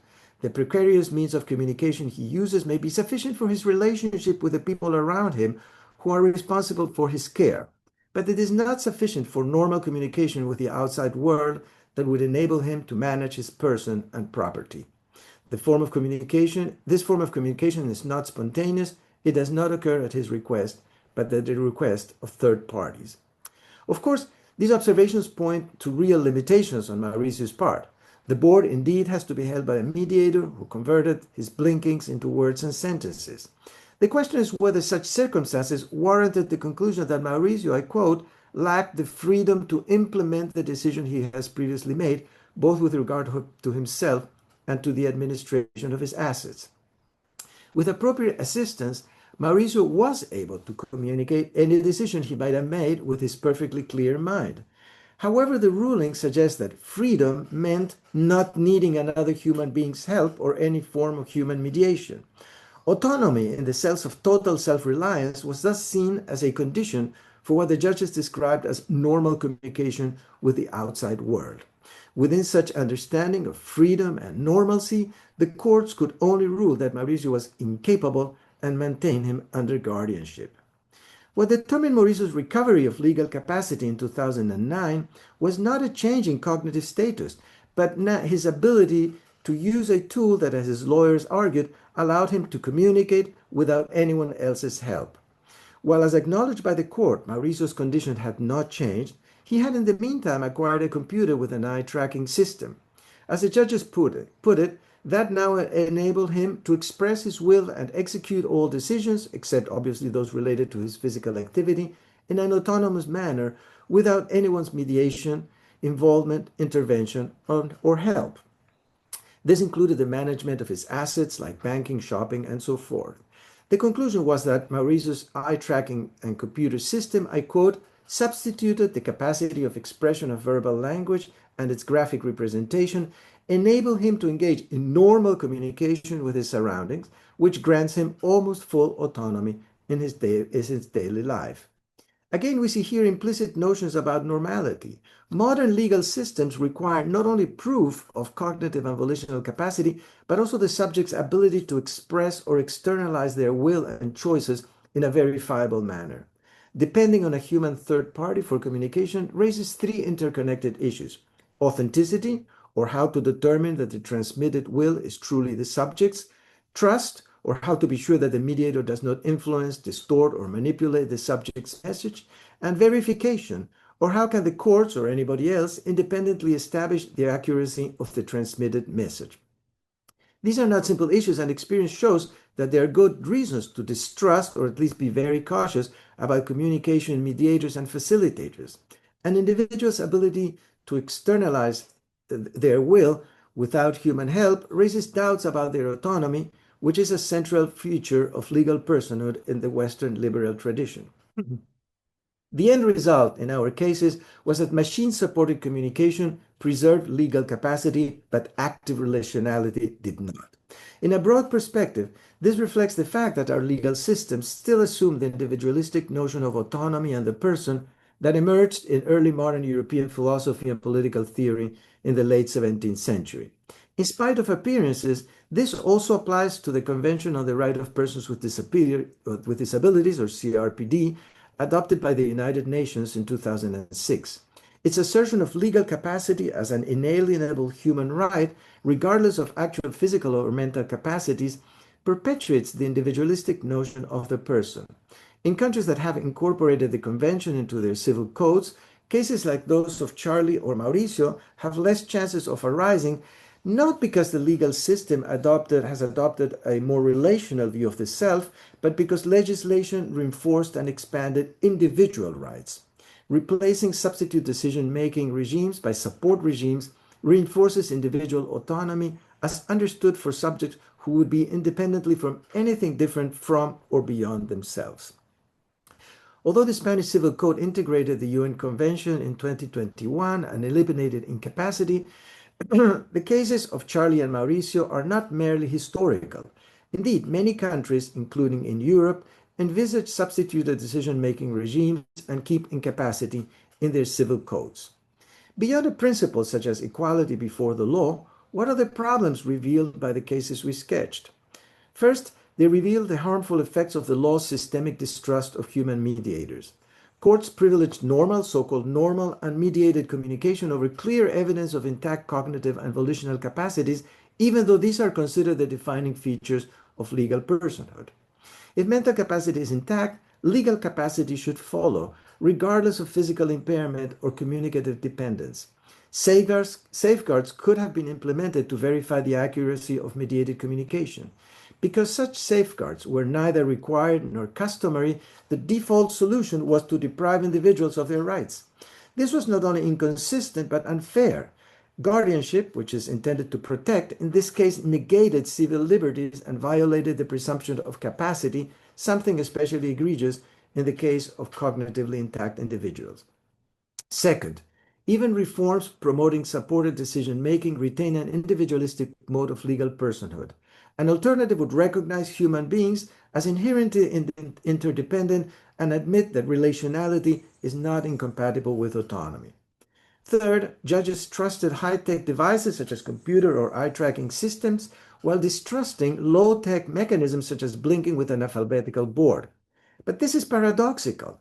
On the one hand, substituted decision-making itself depends on human intervention.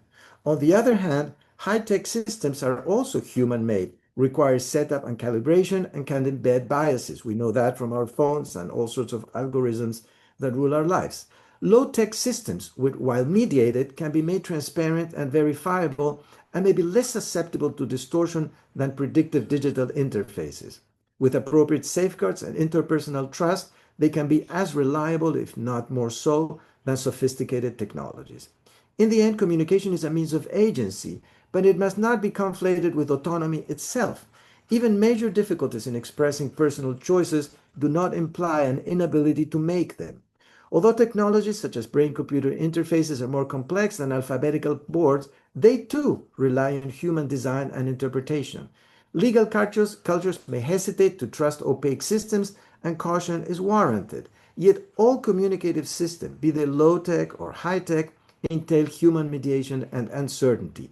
These uncertainties, however, exist alongside the imperative to support persons with severe communication disabilities and to recognize that communication is not merely instrumental, but fundamental to being a person and part of the human community. Now, what does all this have to do with the terminological questions I discussed at the beginning? With our Japanese colleagues, we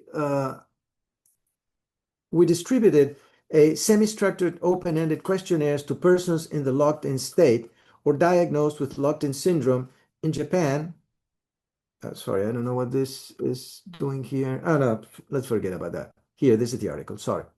With our Japanese colleagues, we distributed semi-structured open-ended questionnaires to persons in the locked-in state or diagnosed with locked-in syndrome in Japan, Spain, and France. Where most Japanese respondents were locked in due to ALS, most Europeans had suffered a brainstem stroke and were diagnosed with locked-in syndrome. We reported on responses to two questions. What do you think about the official name of the diagnosis, locked-in syndrome? And sometimes people with locked-in syndrome are described as a mind trapped in a body. What do you think about it? Why? We found that persons diagnosed formally with locked-in syndrome say the name corresponded to their condition. Some accepted the trapped mind image, others did or not, or only for certain circumstances. Most respondents who were locked in due to ALS rejected both the term and the image as inaccurate precisely because they could still communicate. The difference between the two groups reflects diverging illness trajectories. Those who suffered a stroke experienced a sudden entrance into the locked-in state and a period of quasi-absolute captivity from which they emerged gradually. So the idea of the locked-in makes a lot of sense for them. ALS patients, in contrast, experience the opposite, since their illness can gradually take them to an increasingly locked-in state. These results suggest the extent to which the locked-in vocabulary emphasizes the features that the persons affected are keenest to overcome and, in many cases, most capable of surmounting. Keenest to overcome because communication plays a role that is not only practical, but, as I mentioned, also existential. And most capable of surmounting because a range of technologies, from the low-tech alphabetical board to high-tech electronic devices, allows them to communicate effectively. By calling attention to the deficit, current official terminology may negatively contribute to shape self-perceptions and especially how others apprehend and understand locked-in persons. This is illustrated by the cases of Charlie and Mauricio. The possibilities that were available to them, effectively available to them as practicable outcomes, were pushed entirely into the background, negated, and denied. It might therefore be worthwhile to consider finding a vocabulary that does not symbolically seal affected person's fate and foreclose demanding but conceivable prospects. It is true that, as this very meeting demonstrates, the locked-in terminology is well established and has proven itself in neurology and the clinic, in patients' associations and testimonies, in the media and the broader public. But locked-in persons' dissatisfaction with it suggests that we could do better. As long as the usual terminology is in place, the main practical guideline may consist of placing less emphasis on the locked-in status and vocabulary and more on what is existentially crucial for the persons affected, that is to say, the potential to communicate and the fact of not being literally and absolutely locked in.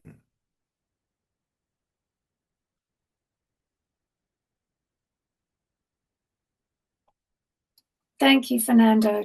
That was an excellent explanation about the rights and the way that people assume that people have or have not got abilities. That's extraordinary. And it's saddening to think that it's only happening in some countries, that it's not a worldwide movement, really. Do you think that that's something that is going to be coming along as a worldwide decision-making? I think the incorporation of the Convention on the Rights for Persons with Disabilities into legal systems helps a lot. But it's not. It is actually not enough, because some European countries have actually incorporated CRPD into their civil codes and still, however, maintain a incapacity status. So I think there's a lot to be done.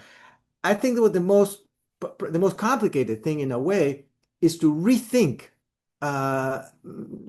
some dimensions of legal personhood in order to incorporate, to make it less individualistic.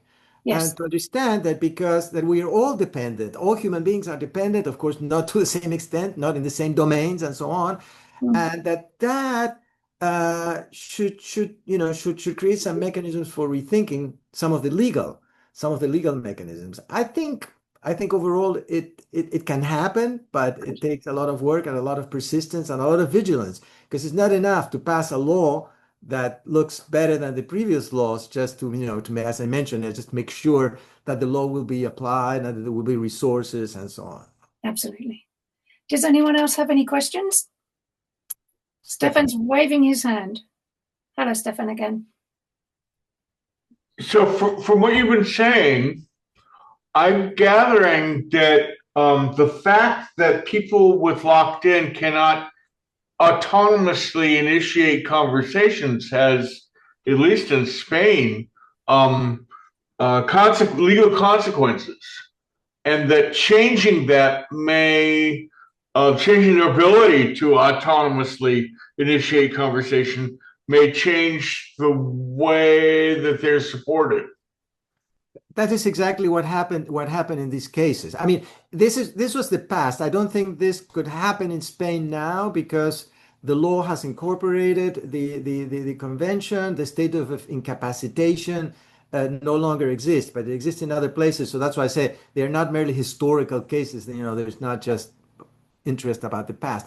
But that's exactly right what you said.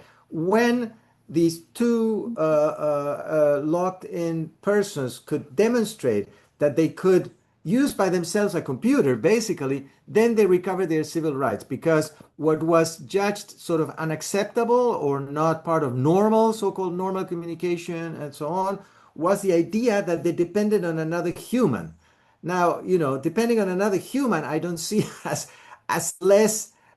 more deserving of distrust as depending on a machine, because behind the machine they're humans, and you know, we are governed by all sorts of algorithms which are stuck into our machine, to the machines we use every day, by humans, and we have very good reasons, we now know perfectly well, to distrust the machines that we use every day.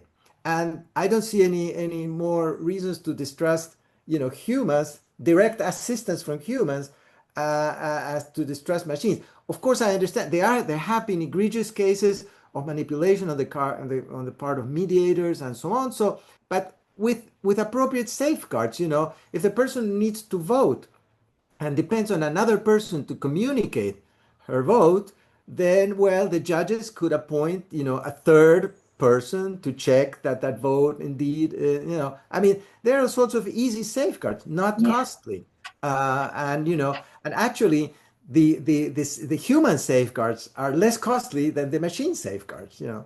You're absolutely right, Fernando. I think Stefan was particularly interested in that because his presentation that he's doing later on this afternoon is about initiating conversation and initiating communication. So I think you'll probably both find each other's very interesting. Excellent. Thank you so much, Fernando. I don't think there's anybody else putting their hand up. I think we're going to move into the break now, where we will be coming back at 1 o'clock because we've got people timed for coming in at 1 o'clock later this afternoon. But we've got some music to play by Dick van der Heij, and I'll introduce him a little later because he's doing a presentation after the break. And we've also got some music by Helen Flunder. We're so short of time, I think we'll just go straight into those. There's a big description about Helen and her wonderful work that she's done as a musician and her deep passion for helping people with locked-in syndrome on the program that I sent out to everybody. So perhaps if you have time, have a read through that. I'll see you all again at 1 o'clock. Okay.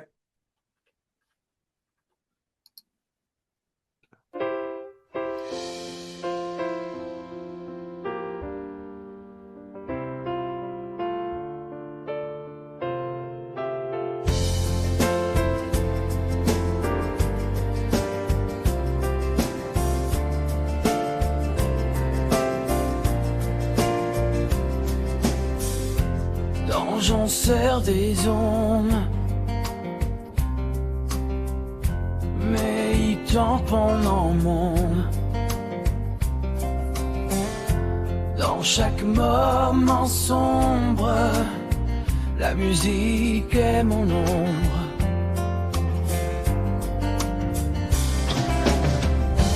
Elle colore mon ombre quand tout devient immonde. Le rythme bat dans mes veines, comme un ami qui m'emmène.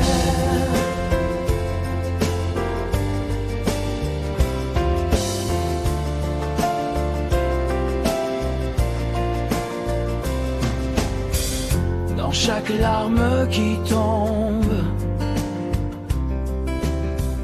la mélodie résonne. Elle brise mes chaînes quand la solitude me gagne.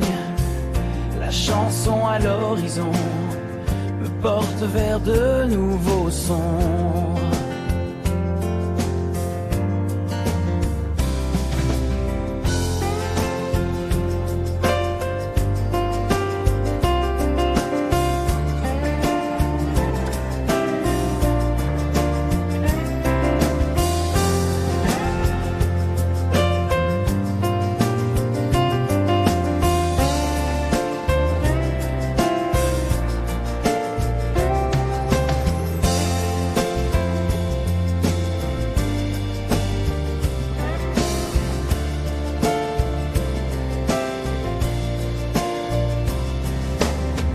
Dans les ruelles de ma peine, la musique efface la haine, elle guide, mais pas perdue quand l'œil semble perdu.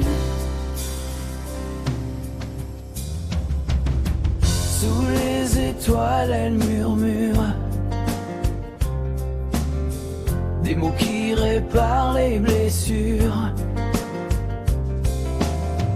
Pas monstre du risque, vision sonnante outise. Utuerait pas sombre sans vrai sur main.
No music, no sound at all. It's absolutely sound on there, isn't it? Well, there was music when I, but the Well, it's microphone. showing the sound. It's showing that something's going through.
No warning came the day the walls were built around a song. Invisible, the chains that bind us made of cold as steel. A prisoner, a stolen life, frozen in time, but they'll never win. They cannot cage, they will not break. A wondrous mind.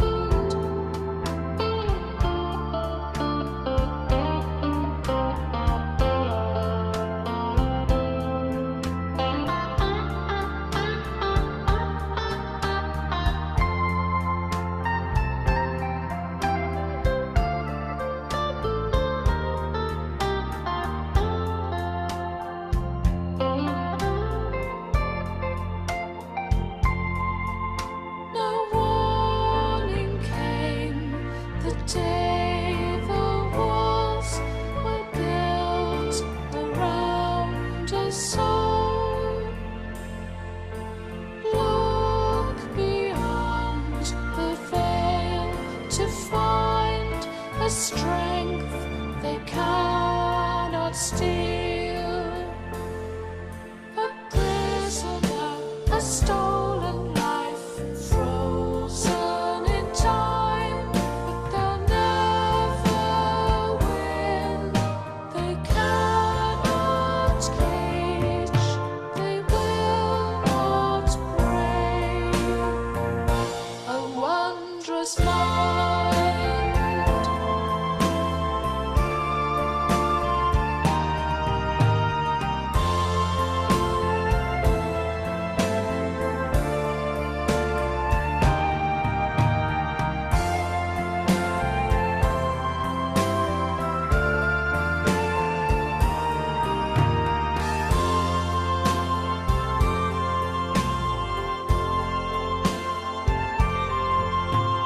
Climb the impossible stairs over expectation mountain, sail oceans with infinity below.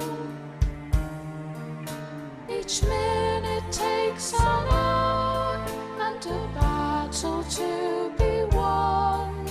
The destination changes every day, but they'll never win. They cannot cage, they will not break.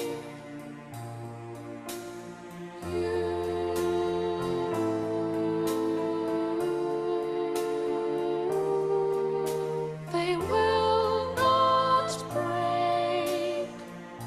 A wondrous mind.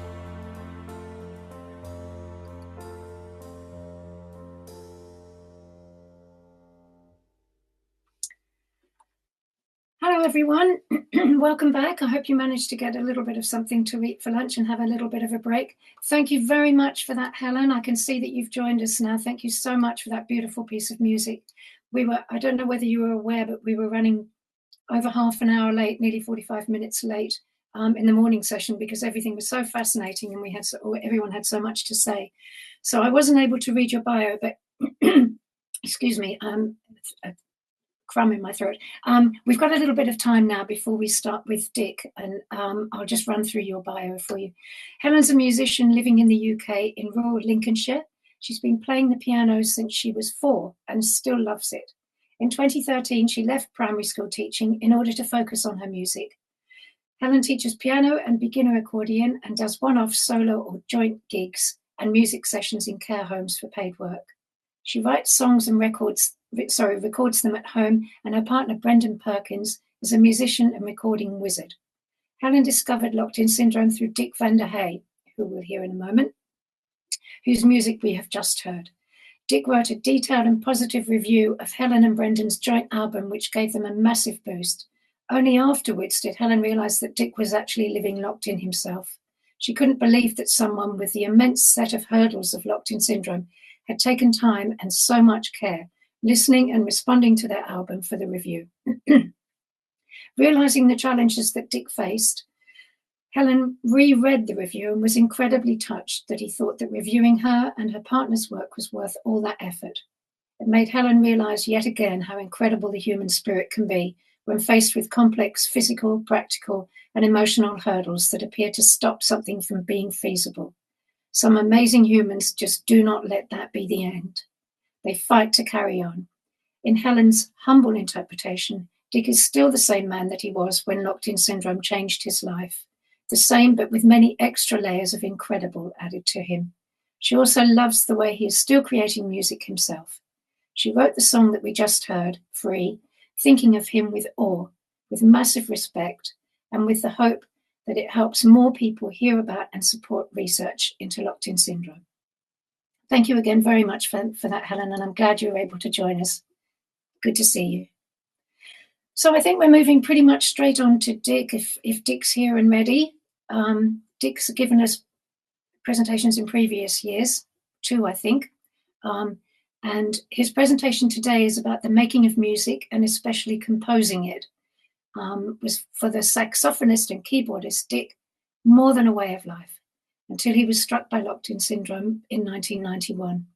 Dick was 28 years old at the time. In the Locked-In Muso, which we're about to watch, he shows who he was, how he spent more than 32 years on the sidelines, and how, thanks to the wonders of AI, he can once again play a meaningful role. Thank you, Bauke.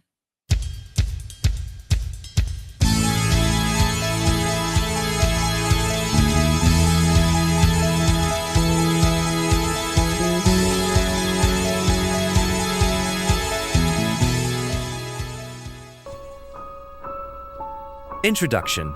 Hello, my name is Dick van der Heide, and I'm from the Netherlands. I have been living with locked-in syndrome since 1991. Some of you may remember me from the 2024 webinar, where I shared a presentation about a day in my life. I also created the music that was played at the beginning and during the lunch break. In 2025, I again composed the music for the webinar. If you happen to miss that session, you can also find a chapter written by me in Shannon's LIS book, Giving a Voice. This year, Shannon invited me to give a presentation that looks more deeply at the role music has played in my life and how I continue to engage with it, especially how I create music today. Enjoy listening to my newest creation.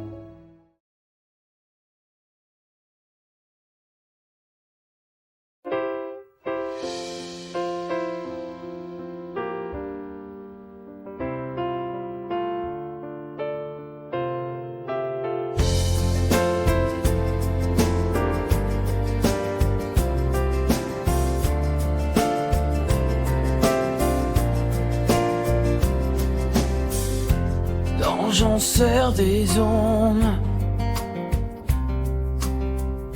mais il tamponne en monde.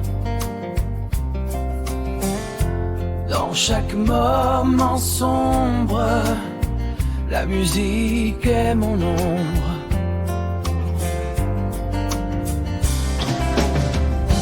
Elle colore mon ombre quand tout devient immonde. Le rythme bat dans mes veines,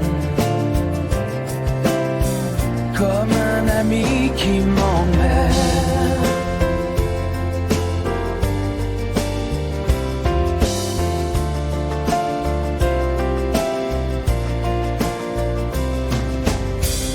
Dans chaque larme qui tombe, la mélodie résonne. Elle brise mes chaînes quand la solitude me gagne. La chanson à l'horizon me porte vers de nouveaux sons.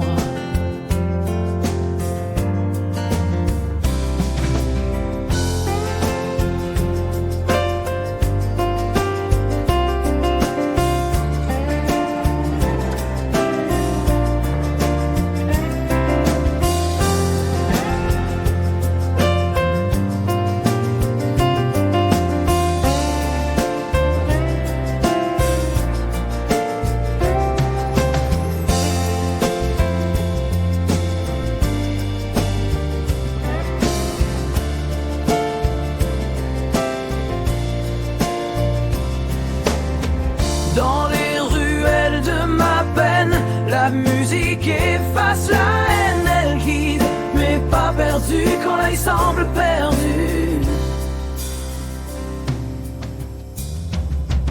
Sous les étoiles, elle murmure des mots qui réparent les blessures. Pas monstre du risque, vision sonnant utilise. Utuerai pas sombre sans vrai sur main.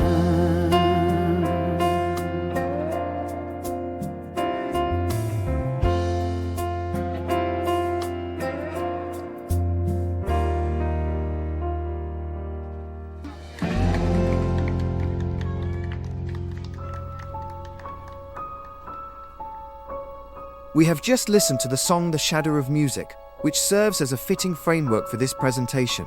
The meaning of the lyrics is that music is like a shadow that stays with you and always offers a refuge. The song also has a video clip that reinforces the thoughts behind it.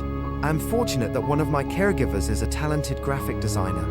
Michelle will soon tell you how we created this together. But first, I'd like to talk about my musical background. My musical past. The stroke happened when I was 28 years old. I was in the prime of my life and almost constantly occupied with music. With great dedication, I played saxophone and keyboards in all kinds of bands. I composed tirelessly for our prog band, BCI.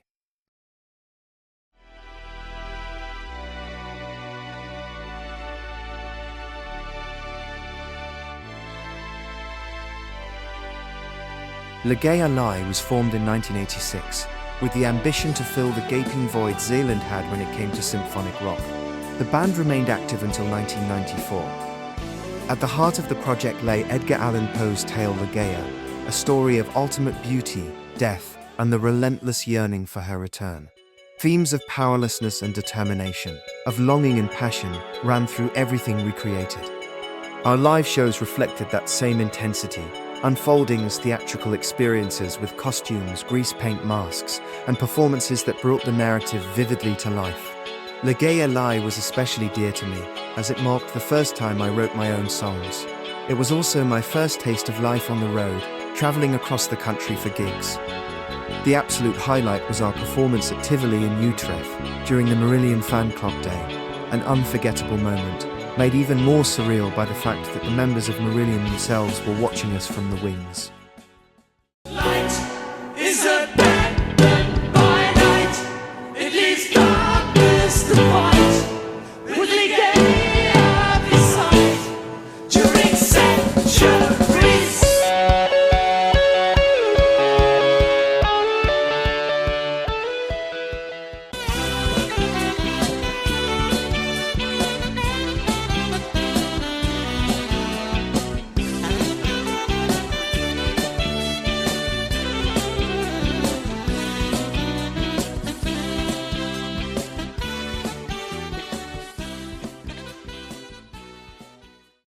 Before BCI, I had played in several other bands, two of which stand out in particular.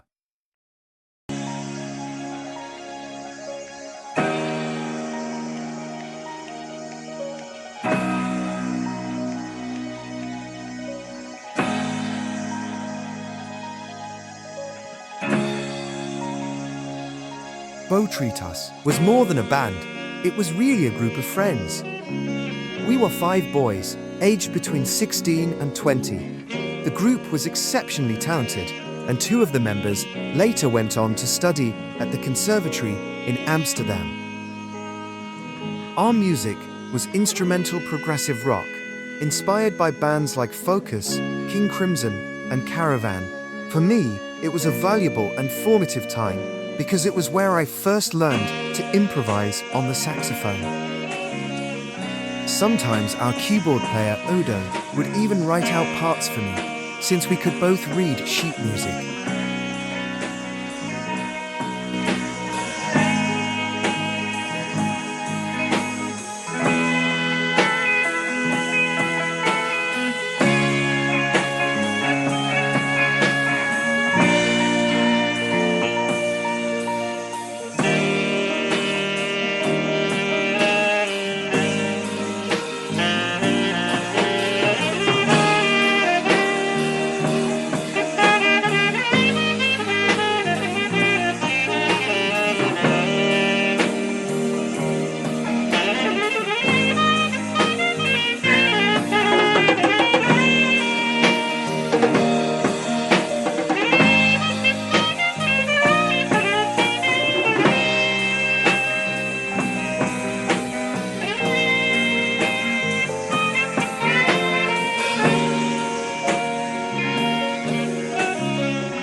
Because I had the chance to join my best friend Tice's band, I decided to leave Botrytis and become part of Edge.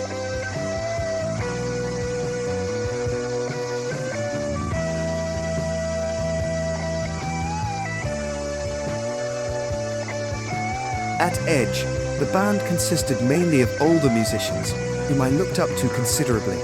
Musically, everything sounded amazing, but before long, I began to feel nostalgic for my time with Bo Treatus. I decided to take a short break. When I returned to Edge, the lineup had changed drastically. From that moment on, everything went smoothly. We had an enjoyable repertoire, performed many gigs, recorded a single, and had a great time together.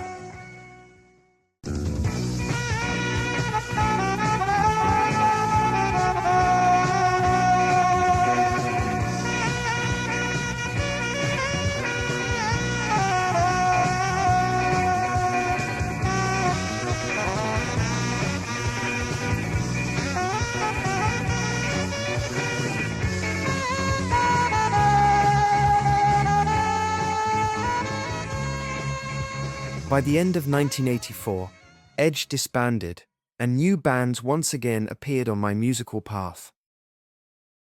Other activities. In addition to playing in bands, I was also deeply involved in many other music-related pursuits. I organized festivals, attended workshops, and devoured trade magazines. I frequently did guest performances and visited countless concerts. Studio work kept me busy as well, and I loved spending time in music stores.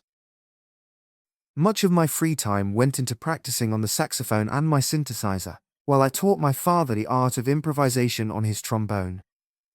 I also attended meetings of the Cultural Council, and of course, I spent hours listening to my LPs. But then, August 31st, 1991. The stroke hit like a bomb. Not just for me and my family, but for my many friends and acquaintances as well. The news was received with shock and dread. The sense of devastation was immense, especially since I had always been such an active, energetic live wire. While countless things needed to be arranged, many people worried about losing my hobby. Through a social worker at the hospital, I casually mentioned the name of a software program that was used in the studio I often visited. Later, I would discover that even turning on a small lamp by myself was an intense challenge. At one point in the rehabilitation center, a man visited me who had developed a program that allowed music to be created through movement. He placed a laser on my eyebrow. That afternoon, it became clear that the program had originally been designed to allow mentally disabled children in a snoozle room to make pleasant little chimes. Perfect for me. From that moment, I didn't really hope for much for over 30 years, until one day I saw something on TV.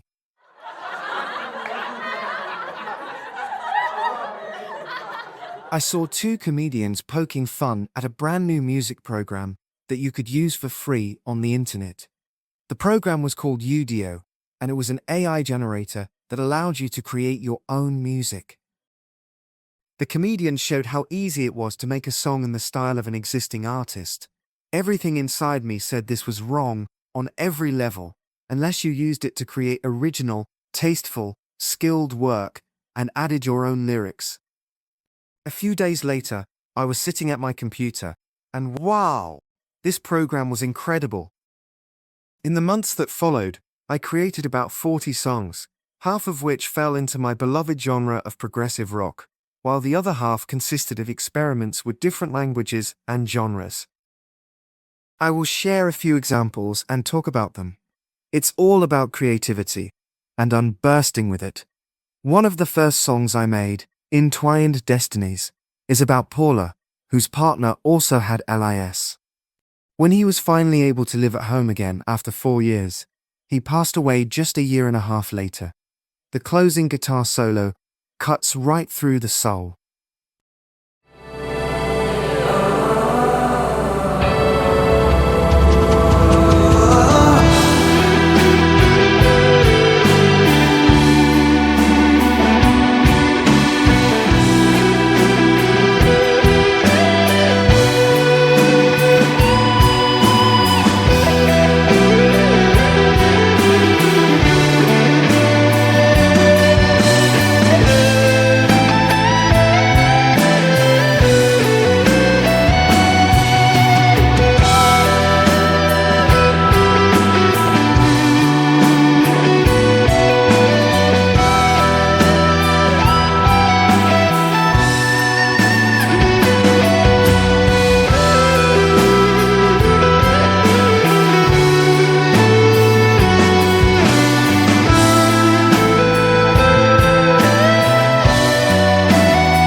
In the song Ocean, I combined a Greek-speaking singer with a dark wave rhythm, and I was instantly hooked. I have created songs with Swedes, Poles, Italians, Spaniards, Moroccans, and Frenchmen.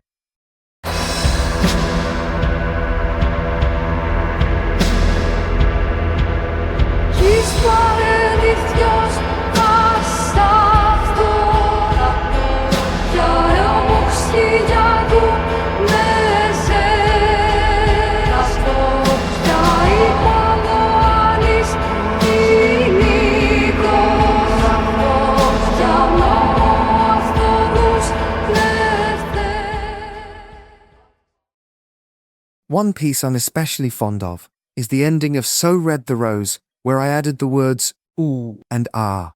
It is all about the passing away of my mum.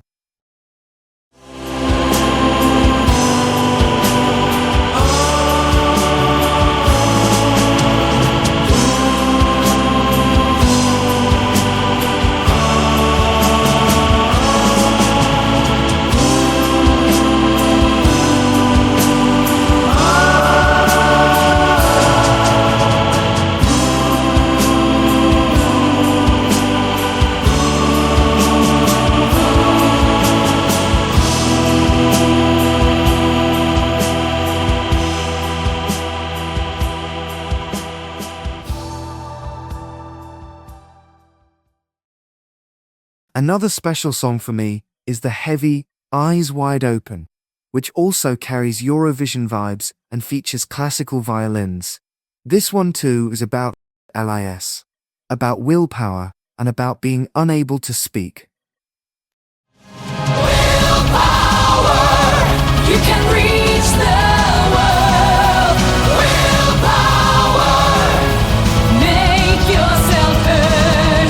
You have so much to say while you're not able to speak. Call it out loud. With your eyes wide open, with your eyes wide open, with your eyes wide open.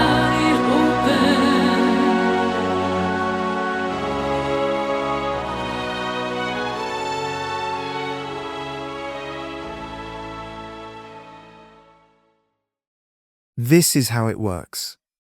It all starts with filling in a prompt. Here, you indicate what kind of song you want to create. For example, can you create a song about daydreaming in an ambient style with a female voice, and there must also be a choir? The program then generates two 30-second fragments for you to choose from. You can pick either one, both, or none. Eventually, you end up with a single fragment from which you want to work. From there, the process of building begins. The program offers a number of tools at your disposal. Once you've chosen your tools, you are presented again with two fragments to choose from. This is always a little exciting. What will it do? You can already get a sense of the direction the music is taking, at least if you have some understanding of composing. Sometimes it's also necessary to adjust your prompt. For example, add flute. This way, you build your song piece by piece. One of the tools allows you to add lyrics, so you can create something truly personal. Creating music on its own is no longer enough for me. I'm delighted to draw on Michelle's graphic talent so we can make a music video together. Making the music videos. Together with Michelle, I made about 7 clips. Well, I say I, but it's absolutely we. Michelle also has a creative mind and a strong sense of storylines. I'll now give her the floor to share a few words about making the clips. It usually starts with a clear concept or a central idea. From there, we like to search for royalty-free footage and gradually build the story around it. Along the way, we like to play with meaningful little details, such as changing the speed of the dancers so they are now dancing more in sync with our tempo, or reverse a sunset into a sunrise so it matches our storyline. What I really enjoy is being able to expand my video editing skills while also seeing Dick's vision come to life. In the end, it's incredibly rewarding to see everything come together as a shared creative journey. Visualize my dreams. Recently, someone asked me whether making AI music still gives me the same feeling as before, and this is what I said. I'm proud of most of the songs I've created. and when we make a clip. There are moments of complete euphoria when something works. I want to share a passage from the song Endless Maze. It's about traumas that are really a metaphor for locked-in syndrome. In this case, it's about a man who has seen his wife drown before his eyes. You see him lying on the grass while a thunderstorm rages around him. He escapes into a dream and finds himself in a run-down neighborhood where he cannot find the way out. This is exactly what I often dream about. We added a red filter for effect. The music is dramatic, and this is intensified by the original sounds from those alleys that we mixed in with footsteps, a barking dog, and voices. For me, this is the most successful passage of our clips. Beneath the street lights, shadows fade, memories flicker, like a forgotten arcade.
Do you like it?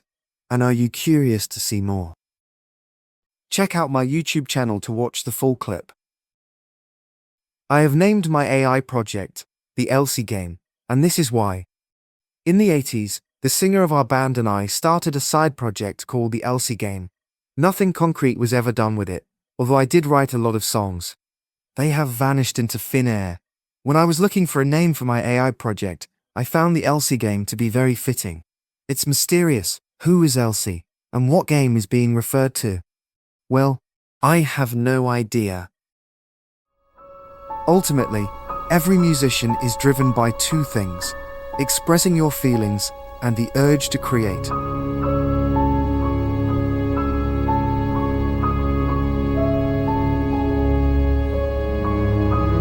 For me, AI is the missing link between making real music and making no music at all.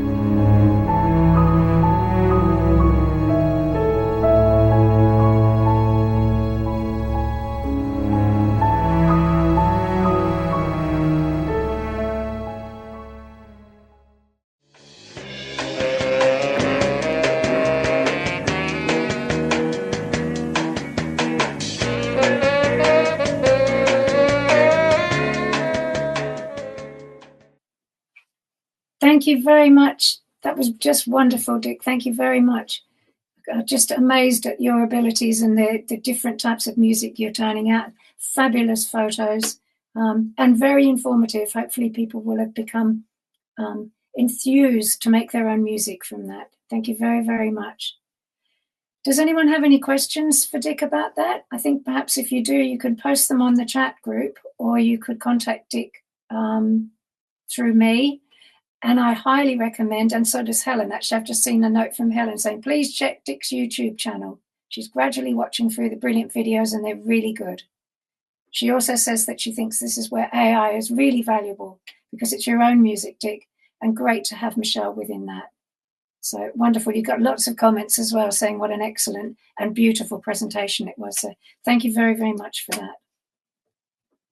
So we now have a presentation by Johan Lansberen, I hope I've pronounced that correctly, from Focal in the Netherlands. They're a company that works with assistive devices. Johan is a technical advisor and sales consultant at Focal Meditech in Tilburg in the Netherlands. They are a developer, manufacturer, and supplier of high-quality healthcare technology. In his presentation today, Johan will give some information about the custom electric headset Papillon that he created last year for Dick again. Dick's getting a lot of attention this afternoon in Capelle in the Netherlands. Thank you very much, Bauke, if you can play Johan's presentation. Good afternoon, everybody. Welcome to this part of the presentation of Focal Meditech. My name is Jeroen Landsbergen, consultant and advisor in the southwest of Netherlands and Belgium. Last year I was invited for a short talk on this webinar about our products especially for locked-in syndrome patients. Last year I met Dick van der Heijden from Capelle, Netherlands, for a problem and to solve these problems with his headrest. In several appointments we create a new, really special headrest system for Dick, and he is very satisfied with his solution. And later in this presentation I talk about his solution more in detail. First of all, I want to introduce our company. Focal Meditech is a developer, manufacturer and distributor of technical aids, more advanced aids for disabled persons. An important core value of Focal Meditech is wanting to offer optimal independence and comfort for patients in daily life with high advanced quality equipment. Waar kan ik je bij helpen? Ik zou graag zonder al te veel moeite een kop thee willen kunnen drinken. Nou, ik denk dat de Going, onze dynamische armondersteuning, jou daar goed bij kan helpen. Nou, mooi, ik ben benieuwd.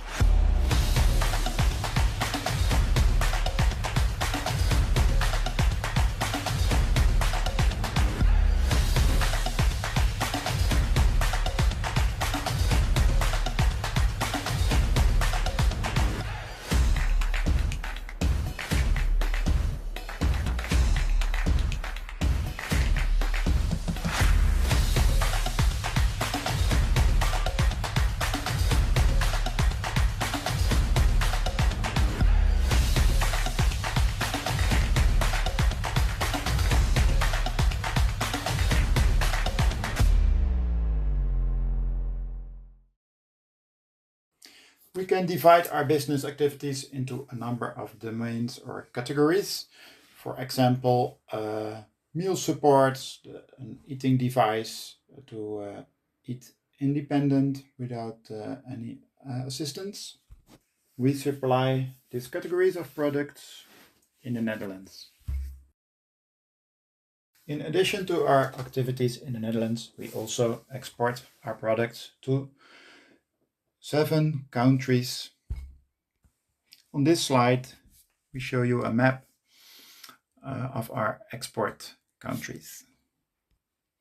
Every country has its own product range. For example, Norway, Denmark, France, Switzerland, and Australia are suppliers for our dynamic arm supports. And in Germany and Belgium, beside the dynamic arm supports, we deliver there as well. In the Netherlands, we visit LIS clients, especially for dynamic arm supports, control systems for the environment, and for headrest systems. Of course, it depends of the remaining arm and shoulder function, but some of the list clients are able to move their arm with our dynamic arm supports. Probably they are able to wave their arm. Of course, it depends of the remaining arm and shoulder function, but some of the list clients are able to move their arm with our dynamic arm supports. Probably they are able to wave their arm, and then they can use a button or reaching a joystick of the electric wheelchair. The second category for list clients are the control systems for the environment. For example, with this system, they are independent to open doors, to open curtains, communication, but also set the lights on. Think about the climate control, media devices, etc. But of course, the most important, the emergency call systems. The third category is the headrest. It's a Papillon modular headrest system. We can make combinations of several sizes of cushions. We can adjust it with a strap on the head. We can adjust also cushions on the side of the head, and we can set that really detailed, and we can adjust it per millimeter to give exactly the right support on the head. Mostly we have, because of the muscle weakness, we have a balancing problem, and with the right support, the right cushions on the right position, we can give lots of stabilization of the head. Consider, for example, driving outdoor or bumpy road on even surfaces with the electric wheelchair. That's really something different when you're standing inside your house, and so outside you really need something different support on your head instead of outside. Now back to the case of Dick van der Heijden last year in Capelle, the Netherlands. These two pictures, you see the headrest system of Dick. It's really a big headrest cushion. There were no complaints about the seating. It was stabilized.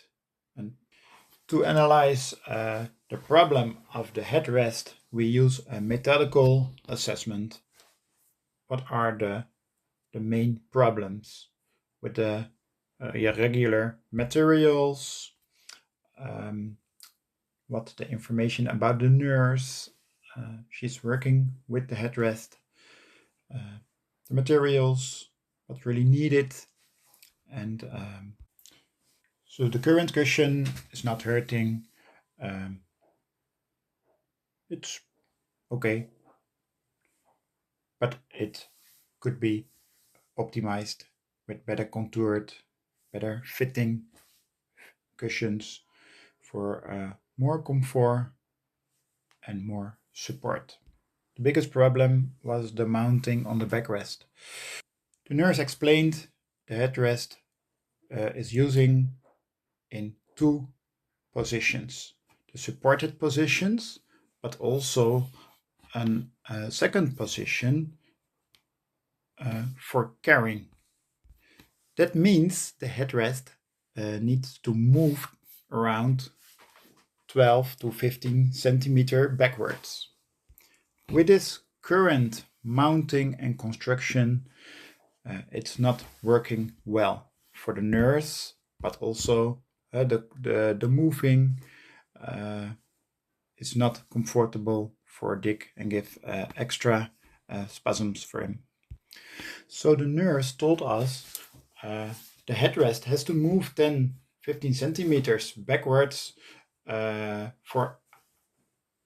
it really needs to move smooth for acute suction moments with the cannula. With all this information from this analysis, we create some firm construction parts and created a square tube so the headrest can slide easily backwards.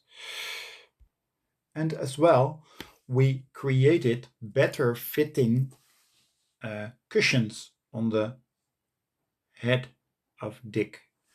And of course, the cushions are smaller than the former headrest, but these 3 cushions are detailed, better fitted, and give more support than the former headrest. And it looks also nicer.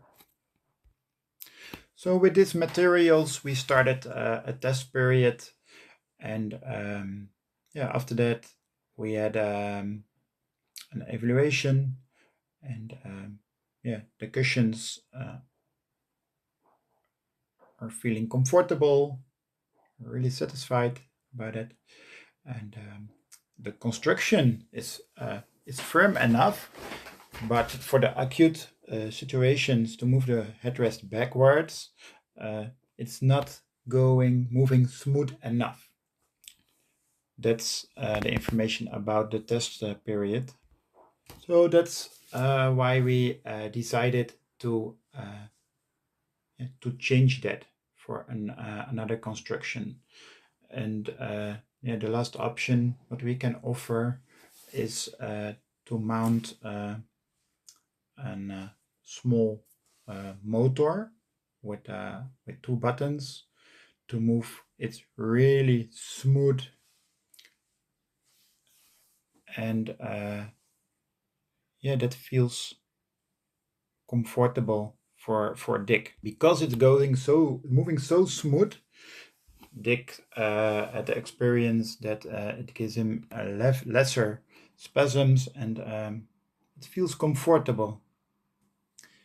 In this video you see the final result of the headrest with the motor to move the headrest between 10-15 centimeters to give some space for carrying. And you see also there's a tilt.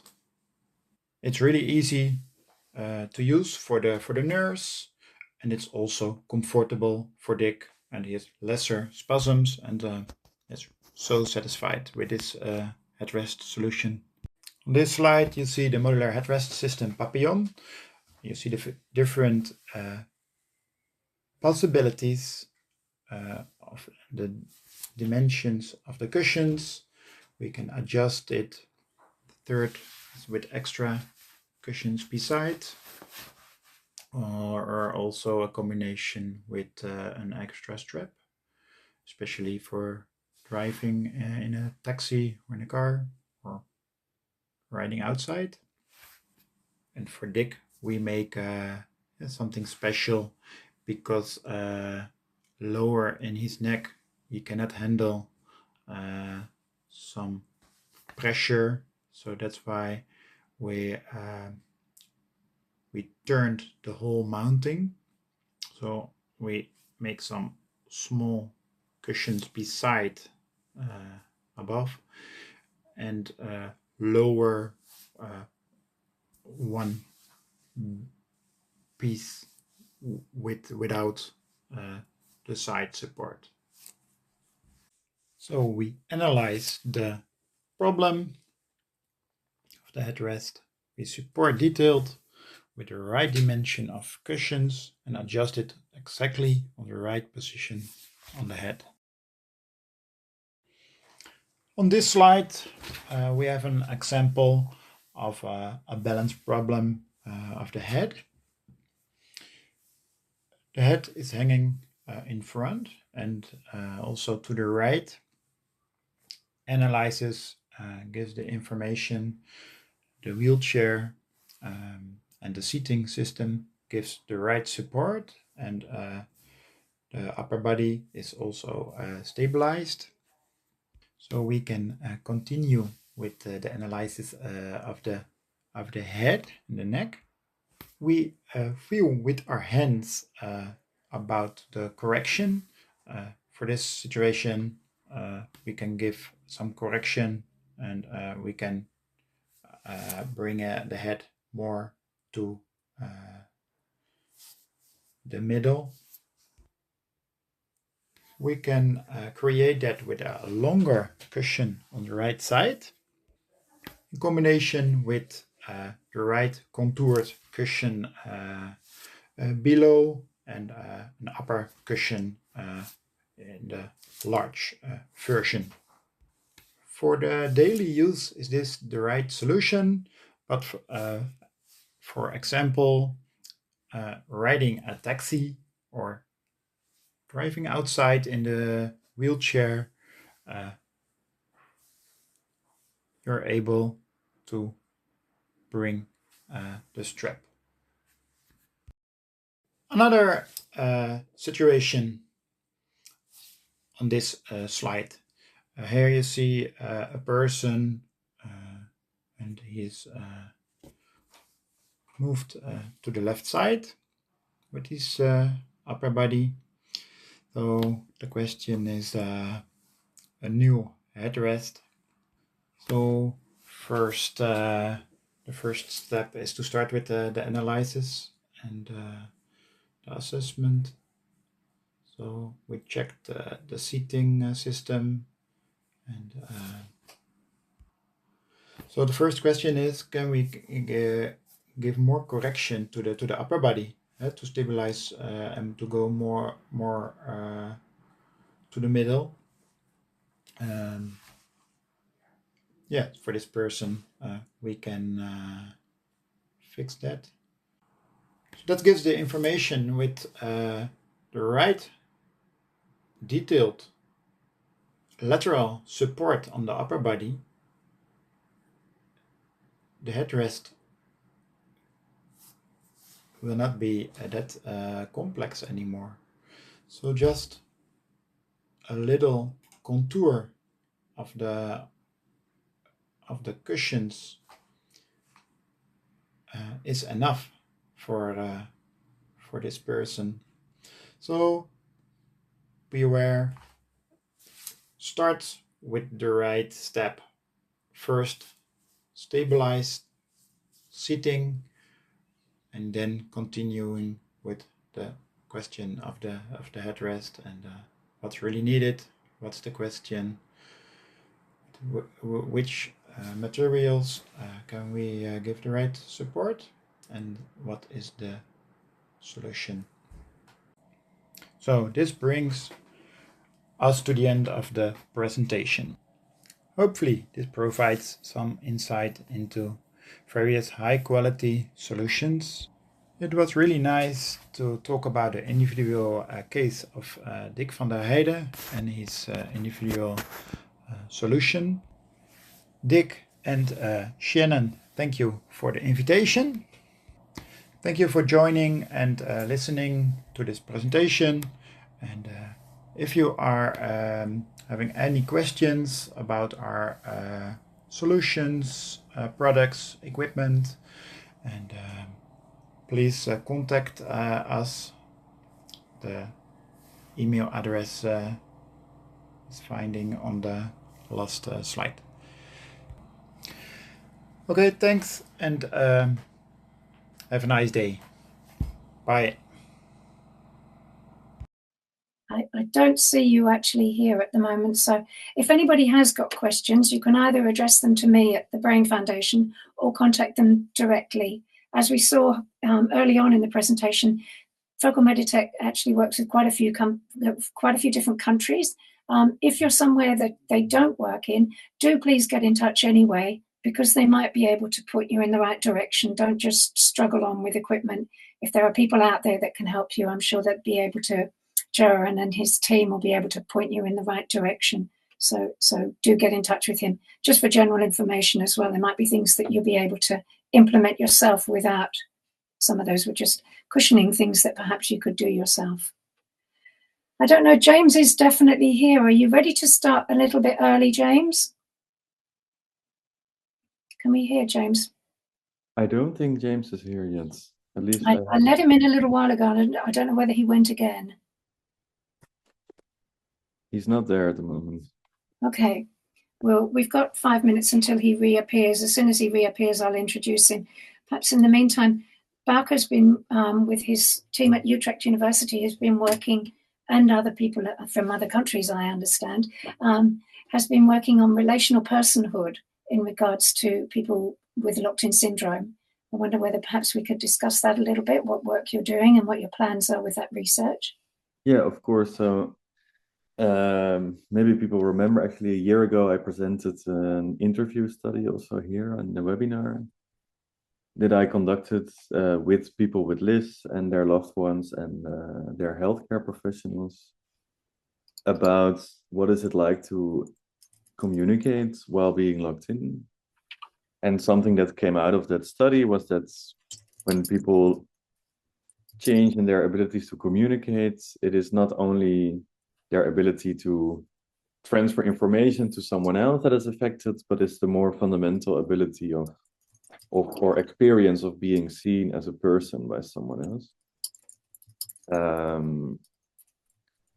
So out of that study, we kind of concluded that something that is at stake in locked-in syndrome is the experience of relational personhood. So when I'm expressing myself to someone else, I'm not just sharing information, but I'm showing my inner world to another person, and the other person can then see my inner world and see me. But if it becomes more difficult for me to express myself, other people also see less of me. And at the same time, it becomes more difficult to me to express to others how I see them. And so they will also feel less perceived as the person that they are for the other person. And so now we are doing a project where we are like operationalizing this concept into something that is measurable, to develop a new clinical outcome assessment of brain-computer interface technology.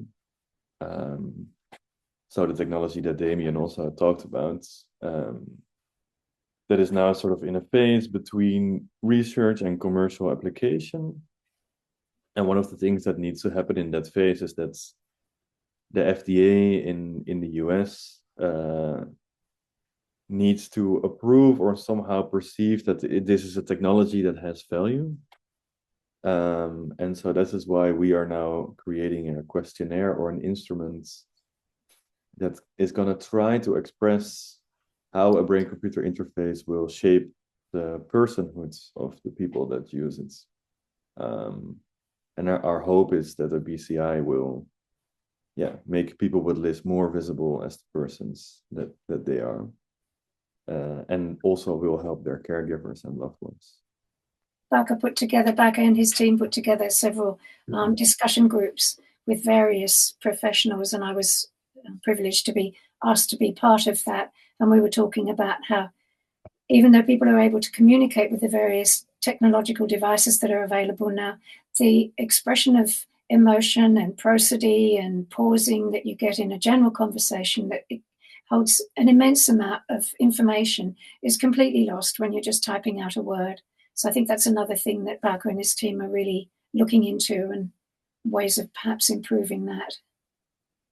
Yes, indeed. Like, and that's the final thing I'll say. Then we go to James. But indeed, this like component of communication, when communication becomes so computerized, you have this kind of monotone voice, and you kind of miss the changes in tempo, and your own voice is lost. And your bodily communication, of course, where I think so much happens, not in the words that we say to each other, but just the way that we can look at each other and respond quickly and so on.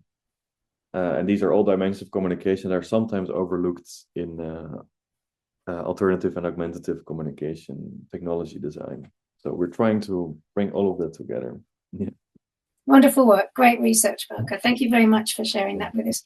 James is with us now. I think he was with us earlier, and he's actually bang on time. We're calling him in a little slightly early. Good to have you with us, James. Morning. James is a licensed speech language pathologist from Virginia in the States, specializing in augmentative and alternative communication and assistive technology. He's got over a decade of experience providing communication solutions for individuals with locked-in syndrome.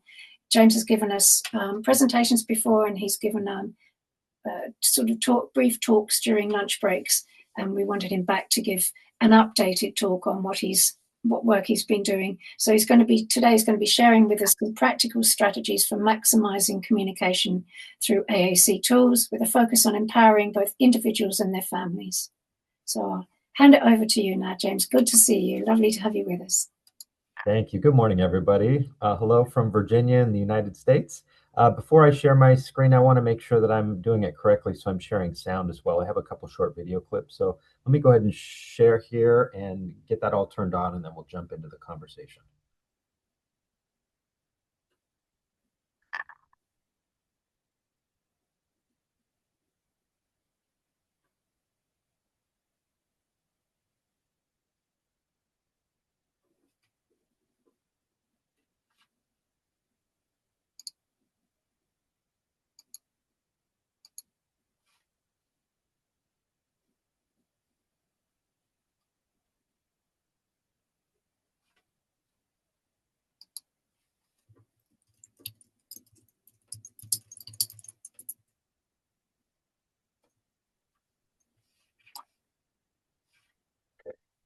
You seeing my slides now, Shannon? We see your screen, but it's your email now. It's your email. Your Gmail screen's come up. Okay. Thank you.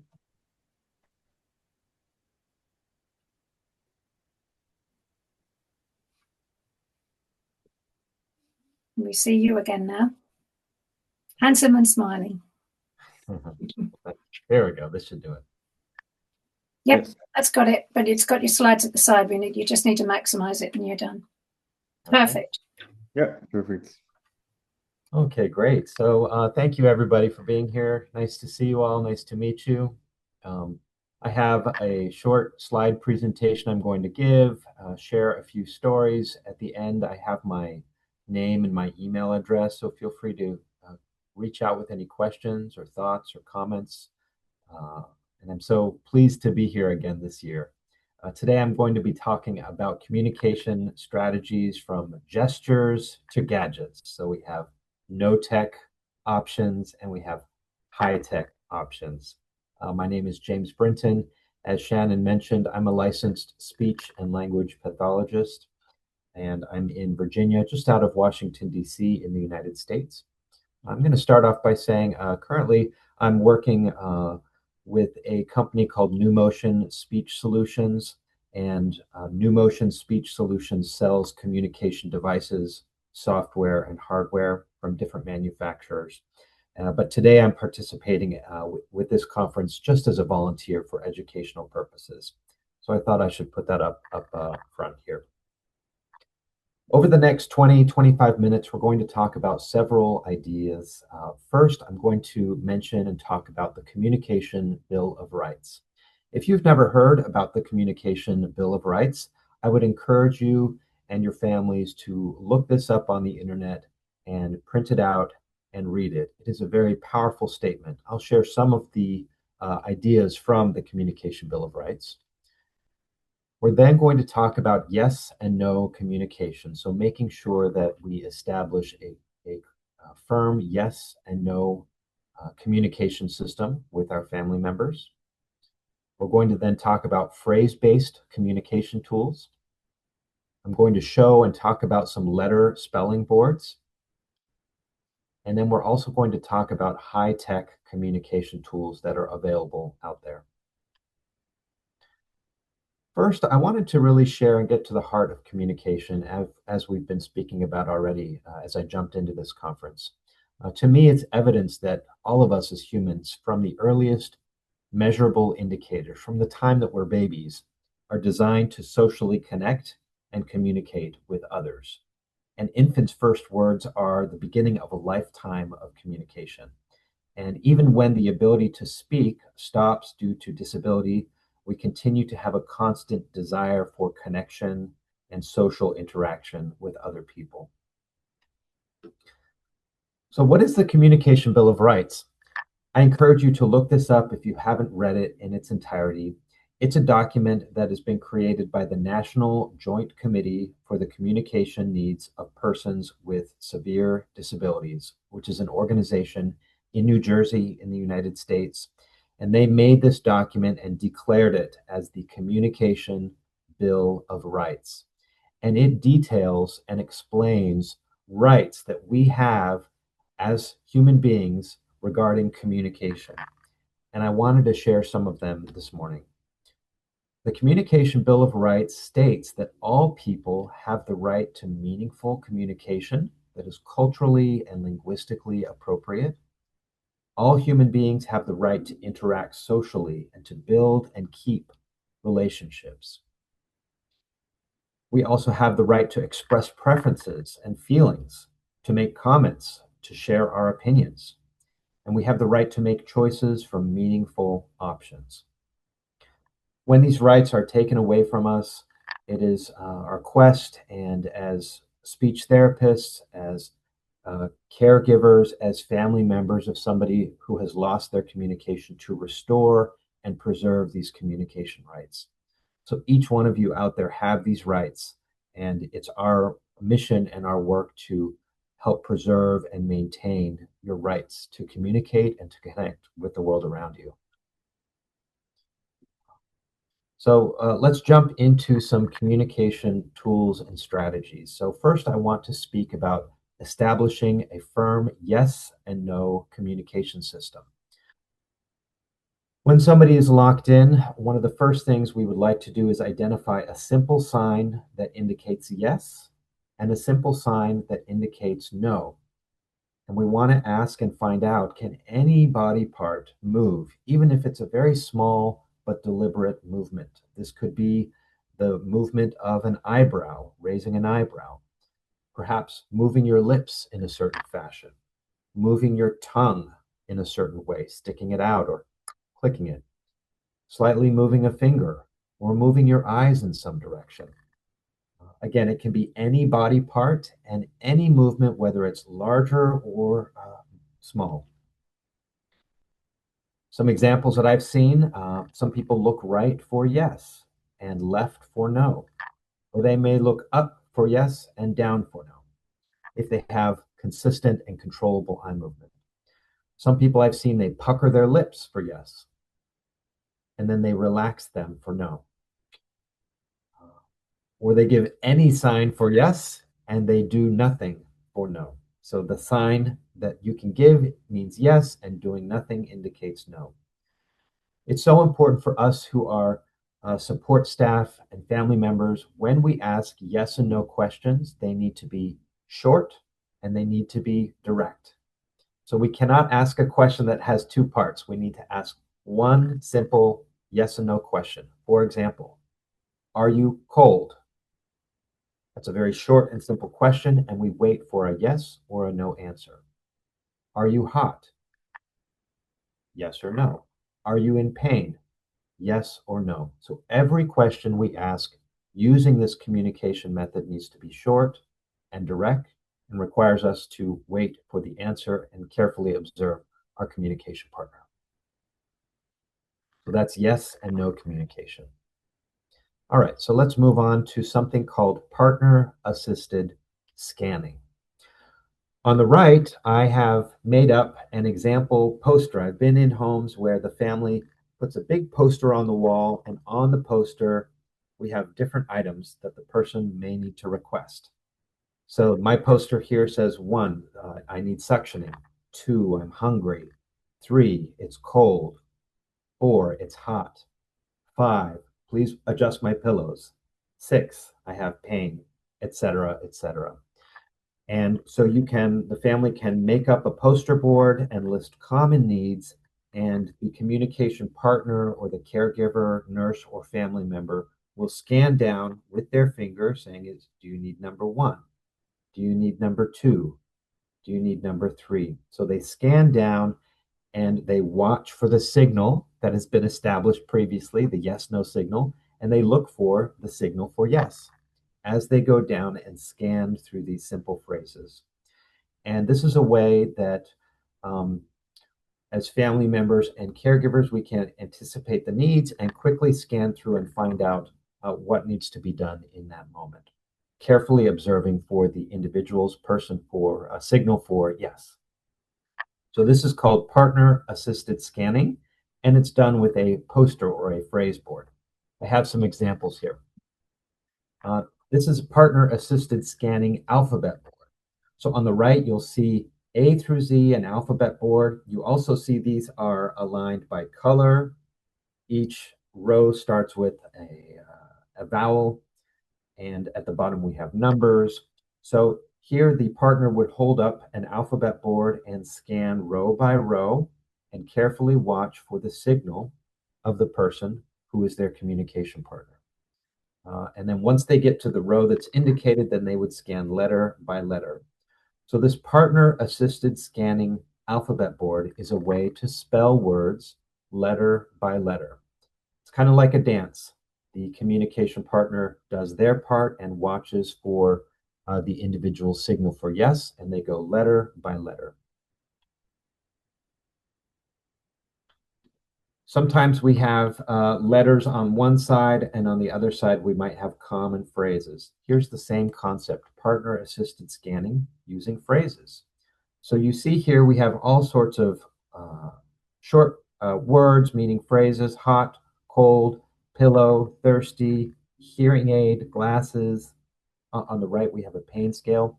So this type of communication board can be used by partner scanning through row by row, then column by column to identify, carefully watching their communication partner to give the indication for yes, that's my selection.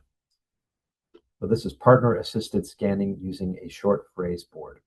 Now I have a video example I've inserted in, and I like this has a short explanation, and then an example, a visual example of 2 people using partner-assisted scanning to communicate. So I want us all to observe carefully the signal for yes that the person is giving. It's when they move their eyes up.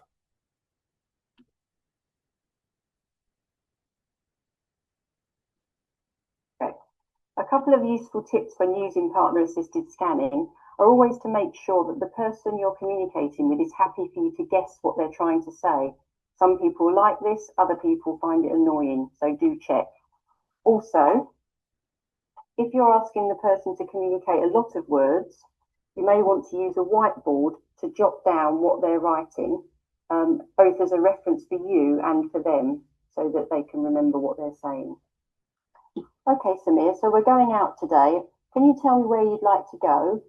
I'm going to use the chart with you. How are you going to indicate yes? You're going to look up. Okay. So let's start scanning through. Where would you like to go today? Is the first letter on the A row, B row, I row, O row? Looks like you've chosen O.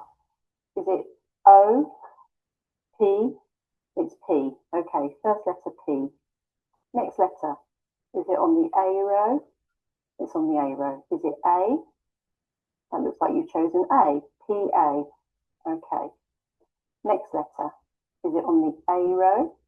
E row? I row? O row? You've chosen the O row. Is it O? P? Q? R? It's R. P-A-R. Okay. Next letter. Is it on the A row, D row, I row? Is it I, J, K? It's K. Is the word park? You'd like to go to the park. Okay, let's go. So you can see in that example, this really requires the two parties to work together, to have patience together. Imagine if one of the letters is mistaken, you have to start over. So it takes a lot of observation, patience. And you'll notice how the person holding the board confirmed their selection. It looks like you spelled the word park. You want to go to the park, and they asked for a yes or no confirmation. So this really requires a lot of keen observance and time, really. Spelling out words letter by letter does take time. With practice, though, I've seen communication partners become very fluent in this communication method and very quick. And as she mentioned at the beginning, sometimes it's nice to ask if the person would like you to guess the word. So if we're spelling the word park and we get to P, A, R, you might say, is the word park, and speed it up a little bit. Some people like to spell out the entire word without any guesses from their communication partner. What I have pictured here is something called an E-Tran board. An E-Tran board, as you see, is a plexiglass board that is held up between the two communication partners. And the partner holds this board up, and you'll see on the board different letters and numbers are placed in different quadrants on the board. Using an E-Tran board, the individual can spell out words, letter by letter, with eye movement. And there's a window in the middle of the board so their communication partner can look at the eye movement of the person they're speaking with, and using this go-between, they can spell out using their eye movements.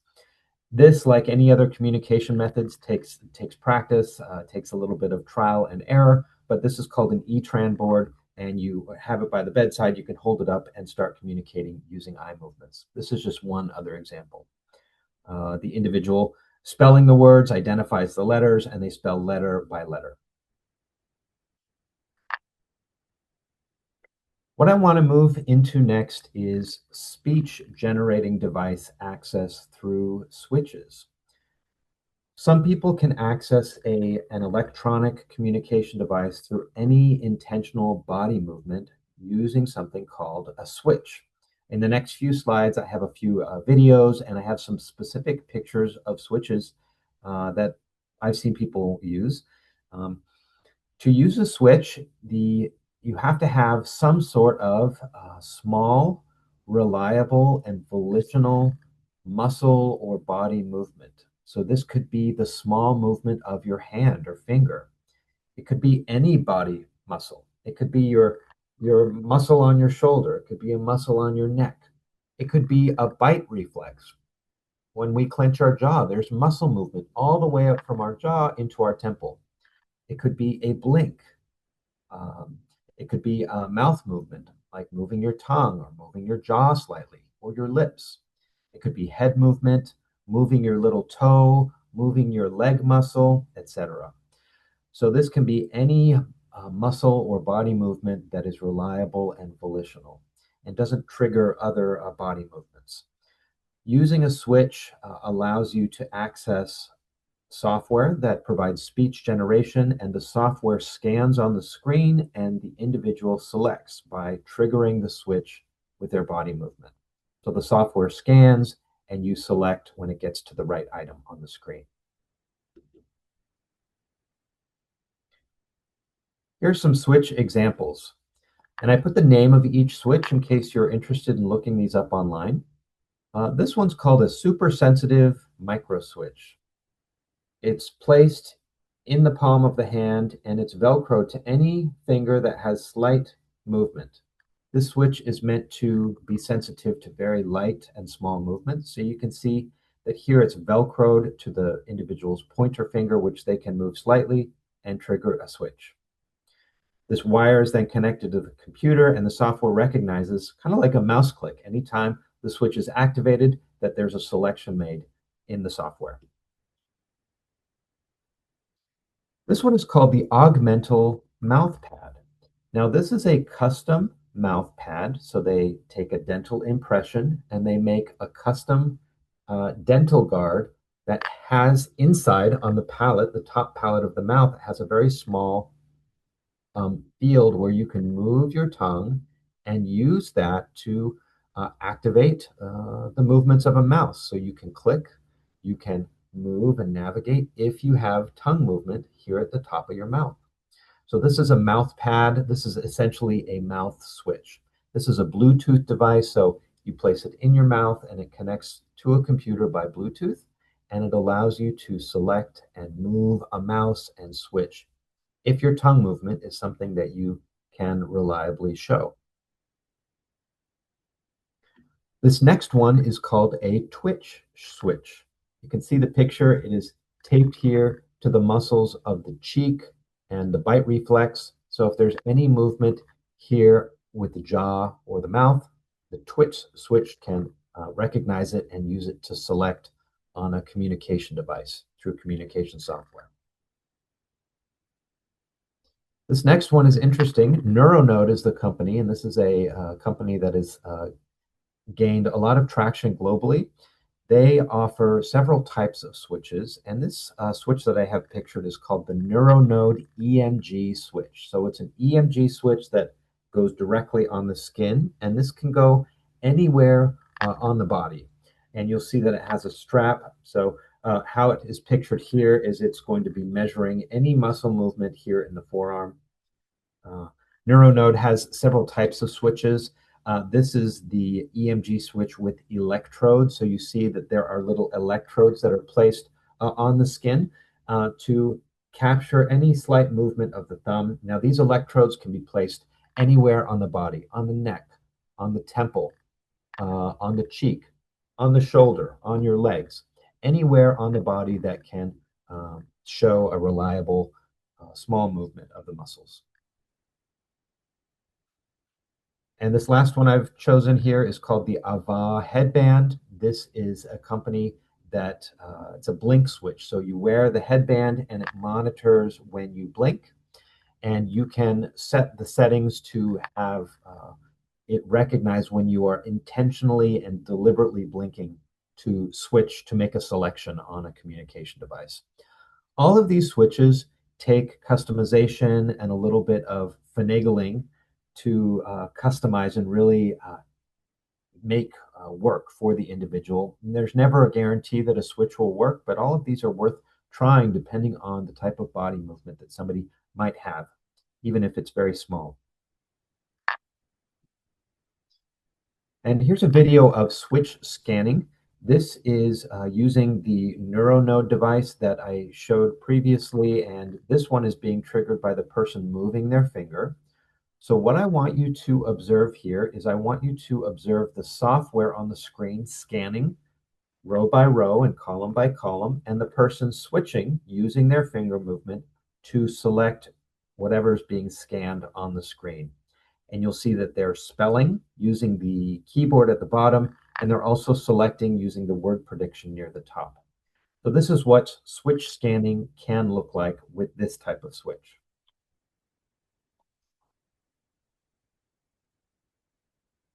You see they move their finger and it selects on the screen.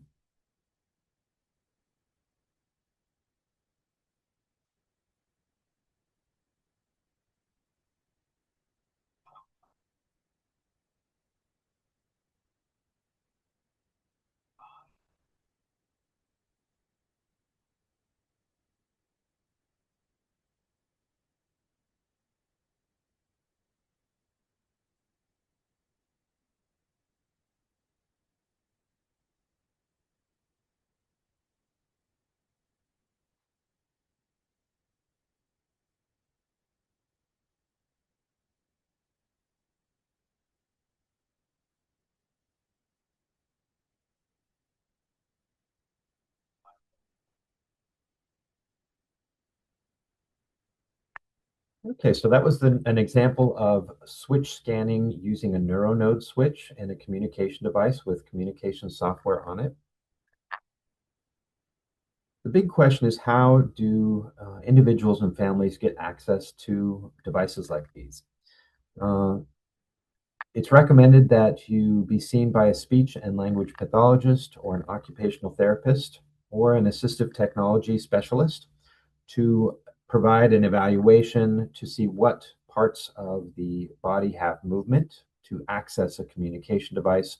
A speech and language pathologist, even without an electronic, high-tech communication device, can work with a family to put in place reliable, low-tech communication methods to ease frustration and increase participation, and to, again, allow somebody to have their communication rights in place. There are many devices, hardware, software, different types of switches. So I would recommend finding a professional who knows assistive technology to provide an evaluation if you're looking into technology like this. Let's move on to eye gaze access. So eye gaze is a method that allows somebody to access a speech generating device. And on the bottom of an eye gaze device, there's an eye tracking camera that captures the movements of the person's eye. And in order to select something, they look at it on the screen and dwell on it for a certain amount of time, and it selects letters and phrases. So this is called eye gaze technology, and there are several manufacturers of these devices. And it's worth trying out, finding an eye tracking device that really works well with your eyes. Each eye tracking camera has different features and can handle different eye conditions. Using an eye gaze communication device, people can type up to 30 words per minute. They can access keyboard and phrase pages, communication software. The eye tracker acts as a keyboard and mouse. So using an eye gaze device, you can have full computer access, websites, social media, email, internet, shopping, word generation using documents, Excel spreadsheets. So it's just an access method to a computer device that has communication software on it. I've pictured here the eye gaze Edge. This is one example. There are many manufacturers of these devices. Now, for resources, I have put a few companies that are well established and have some really good, not only tools, but teams that can help guide the process. First, I've put eye gaze. They're a manufacturer here in the United States. They have a reputation for doing international evaluations and providing tools in countries outside of the United States if you're looking at eye gaze. Smartbox is located in the UK, and they have a great portfolio of communication software and hardware devices. Control Bionics, I highlighted several of their switches here, the EMG switch and the EMG with electrodes. I think it's worth looking at and asking questions. Let's talk quickly about iPad. iPads are ubiquitous, right? Many people have iPads in their home, and Apple has come a long way in providing accessibility features, including many communication apps. Here we've got pictured an app that has phrases. Apple now has integrated head tracking and eye tracking that is compatible with some of these apps. The head tracking and the eye tracking on an iPad for many people may not be robust and accurate enough to reliably use for everyday communication. It may work well for some people, and it may really fall apart for other people. So if you have an iPad, using the eye tracking is certainly worth a try with any number of apps that are available on the App Store. And I imagine that Apple will continue to make improvements to their head tracking and their eye tracking to make it available to more and more people with disabilities. I wanted also to talk a little bit more this year about brain-computer interface. As I hopped onto the meeting this morning, I think people were talking a little bit about the availability of BCI units, is what they're called. And a brain-computer interface, or BCI, translates neural activity into computer commands or selections. And there are two types of BCI approaches. One is a non-invasive approach, which uses electrodes on the scalp. So it may be a scalp cap with all sorts of wires and electrodes in it. And there's also invasive BCI, which uses surgically implanted electrodes. The invasive BCI I have seen, and you can search these on Google, case studies and research that is being done, people who are using this as case studies to access communication and typing, and these BCI implants being used for research purposes. So there are many clinical trials in progress and currently with few commercially available options at this time. I feel that this is a great potential and the wave of the future. So I'm very eager to learn about brain-computer interface as those become more and more available within the disability community. If you have any questions, I'd invite you to put them in the chat. Here's my email address if you have any questions offline. If you want to contact me, it's jbrintonslp@gmail.com. And it's been a pleasure to be here. We have about 5 minutes before moving on to the next speaker. So I'll leave this up for a moment. Shannon, I don't know if you want to interrupt with any questions here from the chat or if we'll wrap things up. Thank you, James. Yeah, there was a question. Stefan's had his hand up. Sorry, Stefan, I saw your hand up for quite a while, but we don't like interrupting people while they're in the middle of their presentation. So perhaps you can remember your questions and launch them at James now. Yes, thank you, Stefan. Baka, can you unmute? Thank you. You can unmute yourself, Stefan, in the bottom left of your screen. He says he can't. He says he can't. Okay, let me have a look then. Let's see if I can.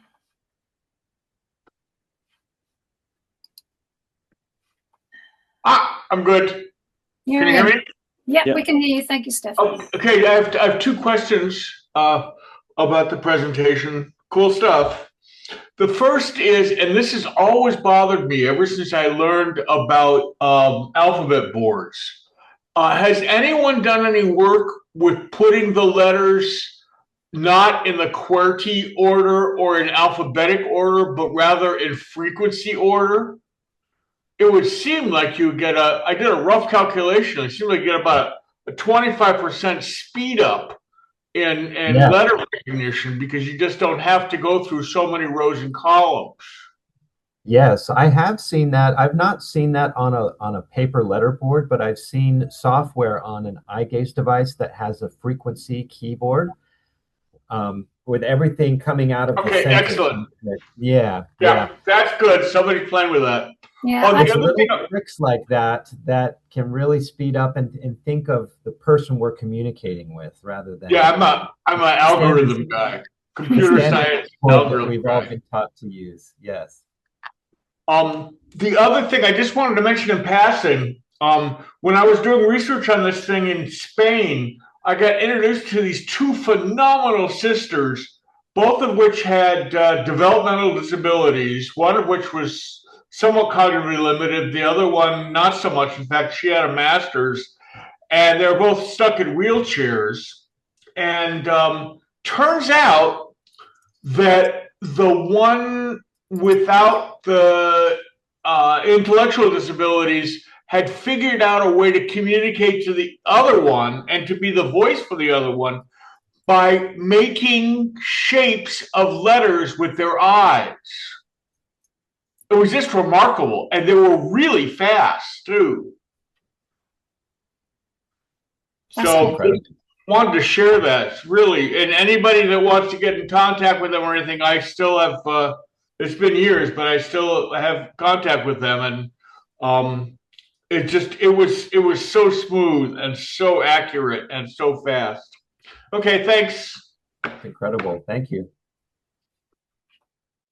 Does anyone else have any questions for James? You can email direct to him. You can go on the chat section on our Zoom meeting, or you can contact him through me. I would like to ask a question, maybe. So thanks, James. It was a great presentation. I'm just curious about your reflections as a speech and language pathologist on this latest development of BCI. Do you think it will become something that is used like regularly by people with LIS, or do you think there are problems with accessibility? I'm just curious in your thoughts about it. You're not able to unmute yourself. That's weird, actually. I wonder why it's doing that. Okay, perfect. Thank you. With the BCI that's commercially, well, either commercially available or in trial, there's a lot of setup that needs to be done. It takes a lot of time. There's a lot of opportunity for things to go wrong, so opportunity for frustration.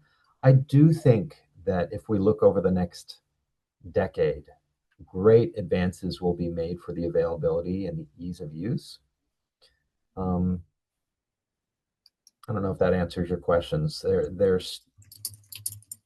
certainly are things that it takes a lot of time to kind of train the software and BC to put out meaningful input or output in a certain amount of time. A lot of limitations still. Just while Stefan's still there, someone called Ellie Kendall has posted up some things onto the chat section at the side of your screen there, Stefan, where you might be able to have a look at the screen for frequency keyboards. Should be helpful for you. Have you anything else? Any more questions for James? Thank you very much, James. It's lovely to see you. Always good to see you. Thank you so much for taking part, and thank you for being such an active member on our Locked-in Syndrome Community Forum. It's really, really helpful having you there, giving advice and help for people. Thank you, Shannon. My Thank pleasure. you. Good to see you. Okay, we're moving on to the last presentation of the day, which is Stefan. Dr. Stefan Karmian is a retired senior research fellow. He received a PhD in computer science with a certificate in cognitive science from the University of Colorado. His PhD work was the design of systems for active task support for persons with cognitive disabilities and their caregivers.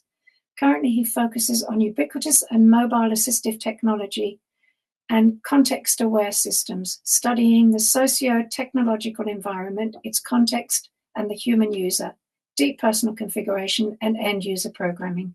He's a senior member of the ACM and the IEEE societies. He's the vice chair of the RESNA Cognitive Accessibility Standard Committee and a member of the ISO 73WG11, which he'll no doubt explain what that is. He's contributed 17 peer review articles, 9 book chapters, and is the author of 2 books. He's wonderful, and I'll pass you over to Stefan right now. Oh, good. Excellent. Oh, so the last thing about the ISO is their version of a series of design standards for people with cognitive disabilities. And if you look it up, I just don't like the fact that ISO charges so much because it's a really nice piece of document. But at any rate, you might want to check that out if you're interested in this area. So I first became aware of the issue of locked-in people when I was working in Spain. One of my coworkers was a woman named Femke Nibajor, who some of you may know, and we talked about this communication issue with locked-in people. And I realized, I asked her, and then I did some research, and there doesn't seem to be anything, any research or development done on assisting them to initialize conversation. So you're locked in, and there may be all kinds of, great letterboards or BCI or whatever else, but you got to get the caregiver in front of you. And to do that, you need some help. So I designed a system to do that for locked-in people. So you can play. You want to play the video, or should I? I have it ready to play, so I can play it. Okay, go ahead and play it. This is the device that I have constructed.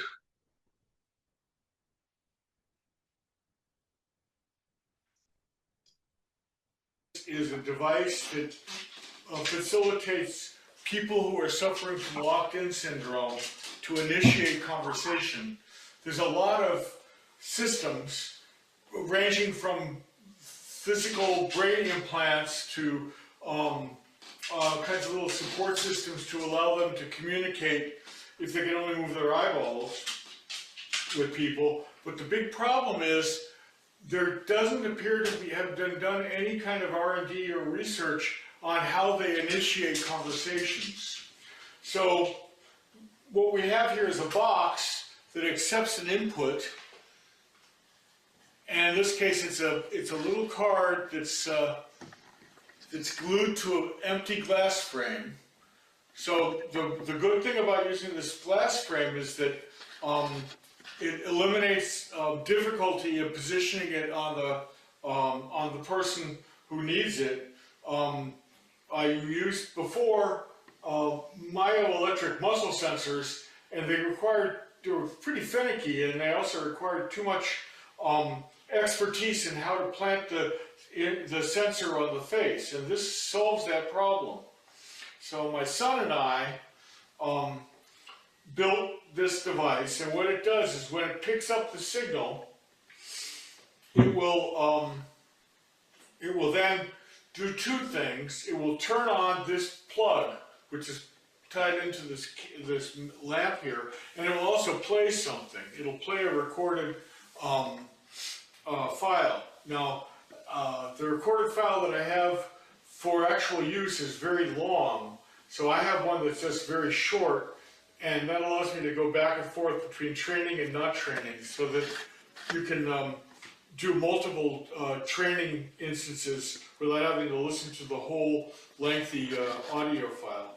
So I'm going to try it on right now. I'm going to put it on, and what it does here is it's set in the Arduino that's driving this whole thing, so that I have to do a long blink, a short blink, and a long blink.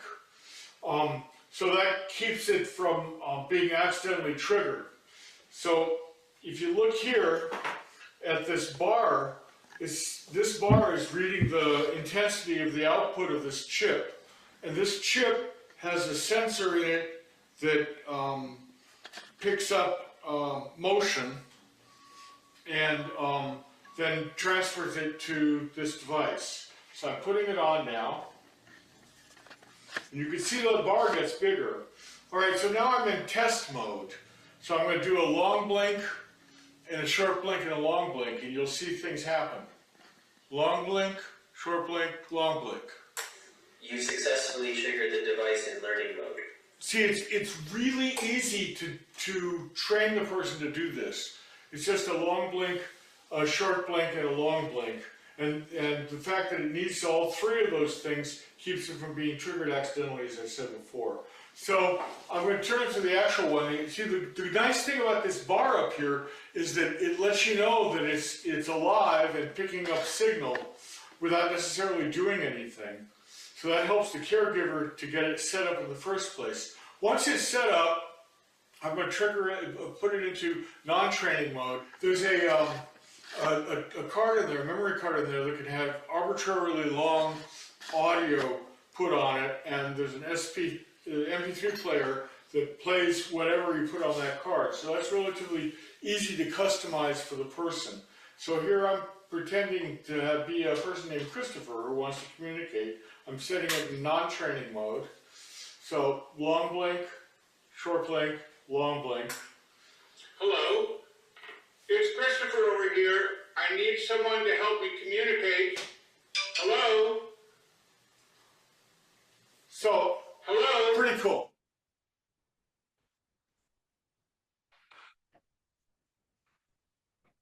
Okay. So, what I'm looking for here is, because I'm retired, I don't have the accessibility to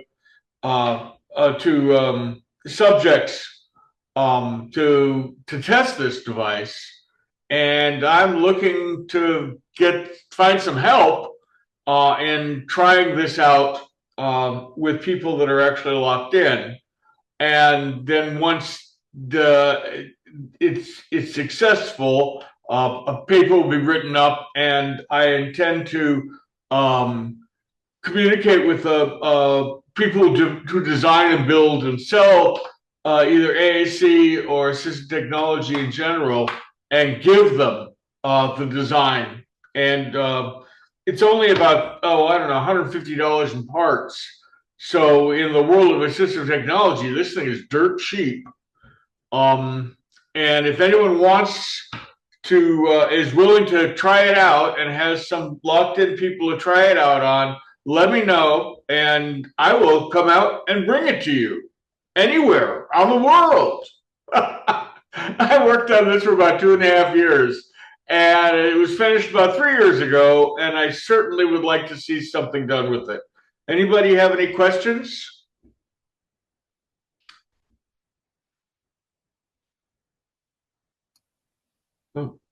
Fernando's put his hand up.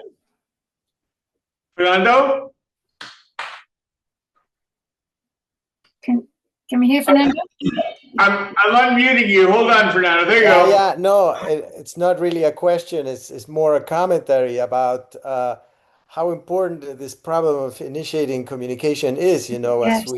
As I told this morning, and it's kind of surprising that something that is ingenious and intelligent but relatively low tech and cheap has not gone around. I don't know what the situation is now, but I will certainly put you in touch with two of the persons who collaborate with us, and I don't know, but they are in Spain. But that's fine. Spain's fine with me. You can probably communicate with them. So I assume that your email address is on your website, and I'll look it up. I'm in California, and I have a website, scarmine.com. I'll look it up and put you in touch. I mean, because this was so important. I mean, all hinged on the problem of initiating communication, for the judges who incapacitated these people. Especially Mauricio, no? The other person who was not spontaneous, there are these words that it was not spontaneous. And so anyways, great work. That was so cool to hear. I'll send you the paper. Okay, and thank you. So anybody else who's interested in it, and you just contact me, and I will in fact come out to you wherever you are in the world. I have the resources to do that much, and I like to test it. But I do also think that the first question you asked, Fernando, is really good. Is how important is this? Yes. How it's in the first place, you got to see, do they want it? Does anybody want it? Did I make something out of thin air? The big problem with designing for people who are dramatically or real fundamentally different than us is we tend to put ourselves to make a persona in our head and think about what we want, and we are really wrong a lot of the time. So that's a good first question. All right. That's great. Thank you so much, Stefan. I love your enthusiasm. I love your creativity. It's just marvelous to hear you talking. And it's absolutely correct. I knew you and Fernando would get on really well about this particular subject. And initiating conversation is clearly vitally important. So you're doing some really good work. I got to say, good man. It's a really, really good book. Thank you very much. So if you're working with it, and besides all the different points of view, your initial chapter in the statistical appearance of this syndrome was really, really useful. Nobody else is talking about this. And the last question I want to know is: has anyone in the group tried to work with the locked-in people in Paris? Yeah, well, there's a locked-in syndrome community association in Paris called Alice. I think Fernando's been involved with them. He's got a finger up. Okay, that's good. We should, if we're doing our thing over here, which is fine, it would be good to share. Yeah, I'll contact. There's a lovely woman called Agnes who's mostly in charge of Alice over here, so I'll give her your contact details, and I'll post your website on the Locked-in Syndrome Community Forum, so that should draw you some attention. That's excellent. If you want to look at the video, just go to YouTube, Stefan Carmine. Okay. And that's where I had this video. Okay, I'll keep that. Fernando, is that another hand wave, or are you done? Lovely to see you. Thank you so much. Well, thank you very much for letting me have the opportunity. It was great to have you with us, Stefan. Thank you. I don't know, does anyone have any questions, or is there a general discussion that anybody would like to talk about? It's been a long day, a long and very interesting day. We've had some fabulous presentations. Thank you all very, very much. Barker, do you have anything else to say? No, I don't think so. I just posted Stefan's website and the video in the chat. So if people are interested to find out more, they can see it there. That's great of you. Thank you very much. I'll take a note of both of those as well. I think it was a great day. Very diverse range of topics and speakers, and I really enjoyed it. Yeah, it was very varied. I apologize to everybody for it running over a bit at the early morning session, but we made up the time. We had grabbed a quick lunch, all of us, and got back again. So thank you all very, very much. Well, if there's nothing else that we need to discuss today, any questions that come up, you can email me at my Brain Foundation email address. And I look forward to speaking to you all again soon. Thank you so much for doing this. That's all right, Stefan. I enjoy it immensely. And Yeah. I don't know whether you heard at the very beginning that I've just been awarded with the Order of Australia. Ah! I know. That's wonderful. Do you have it? I haven't yet. No, it's today. It was announced. It's the King's birthday announcement, and I've just been awarded that. So I'm more than delighted. A small part of it goes to all of you, because without all of you helping me with my work and me helping you with your work, it's bi-directional. Thank you all very, very much. Great. Your dog's waiting for you. All right, everybody. Thank you so much. I'll see you again next year. I'll put I'll send the link. I'll send the link for the recording out as soon as it's finished, and I'll also send along the registration link for you to register if you're interested in coming again next year. Thank you all very much.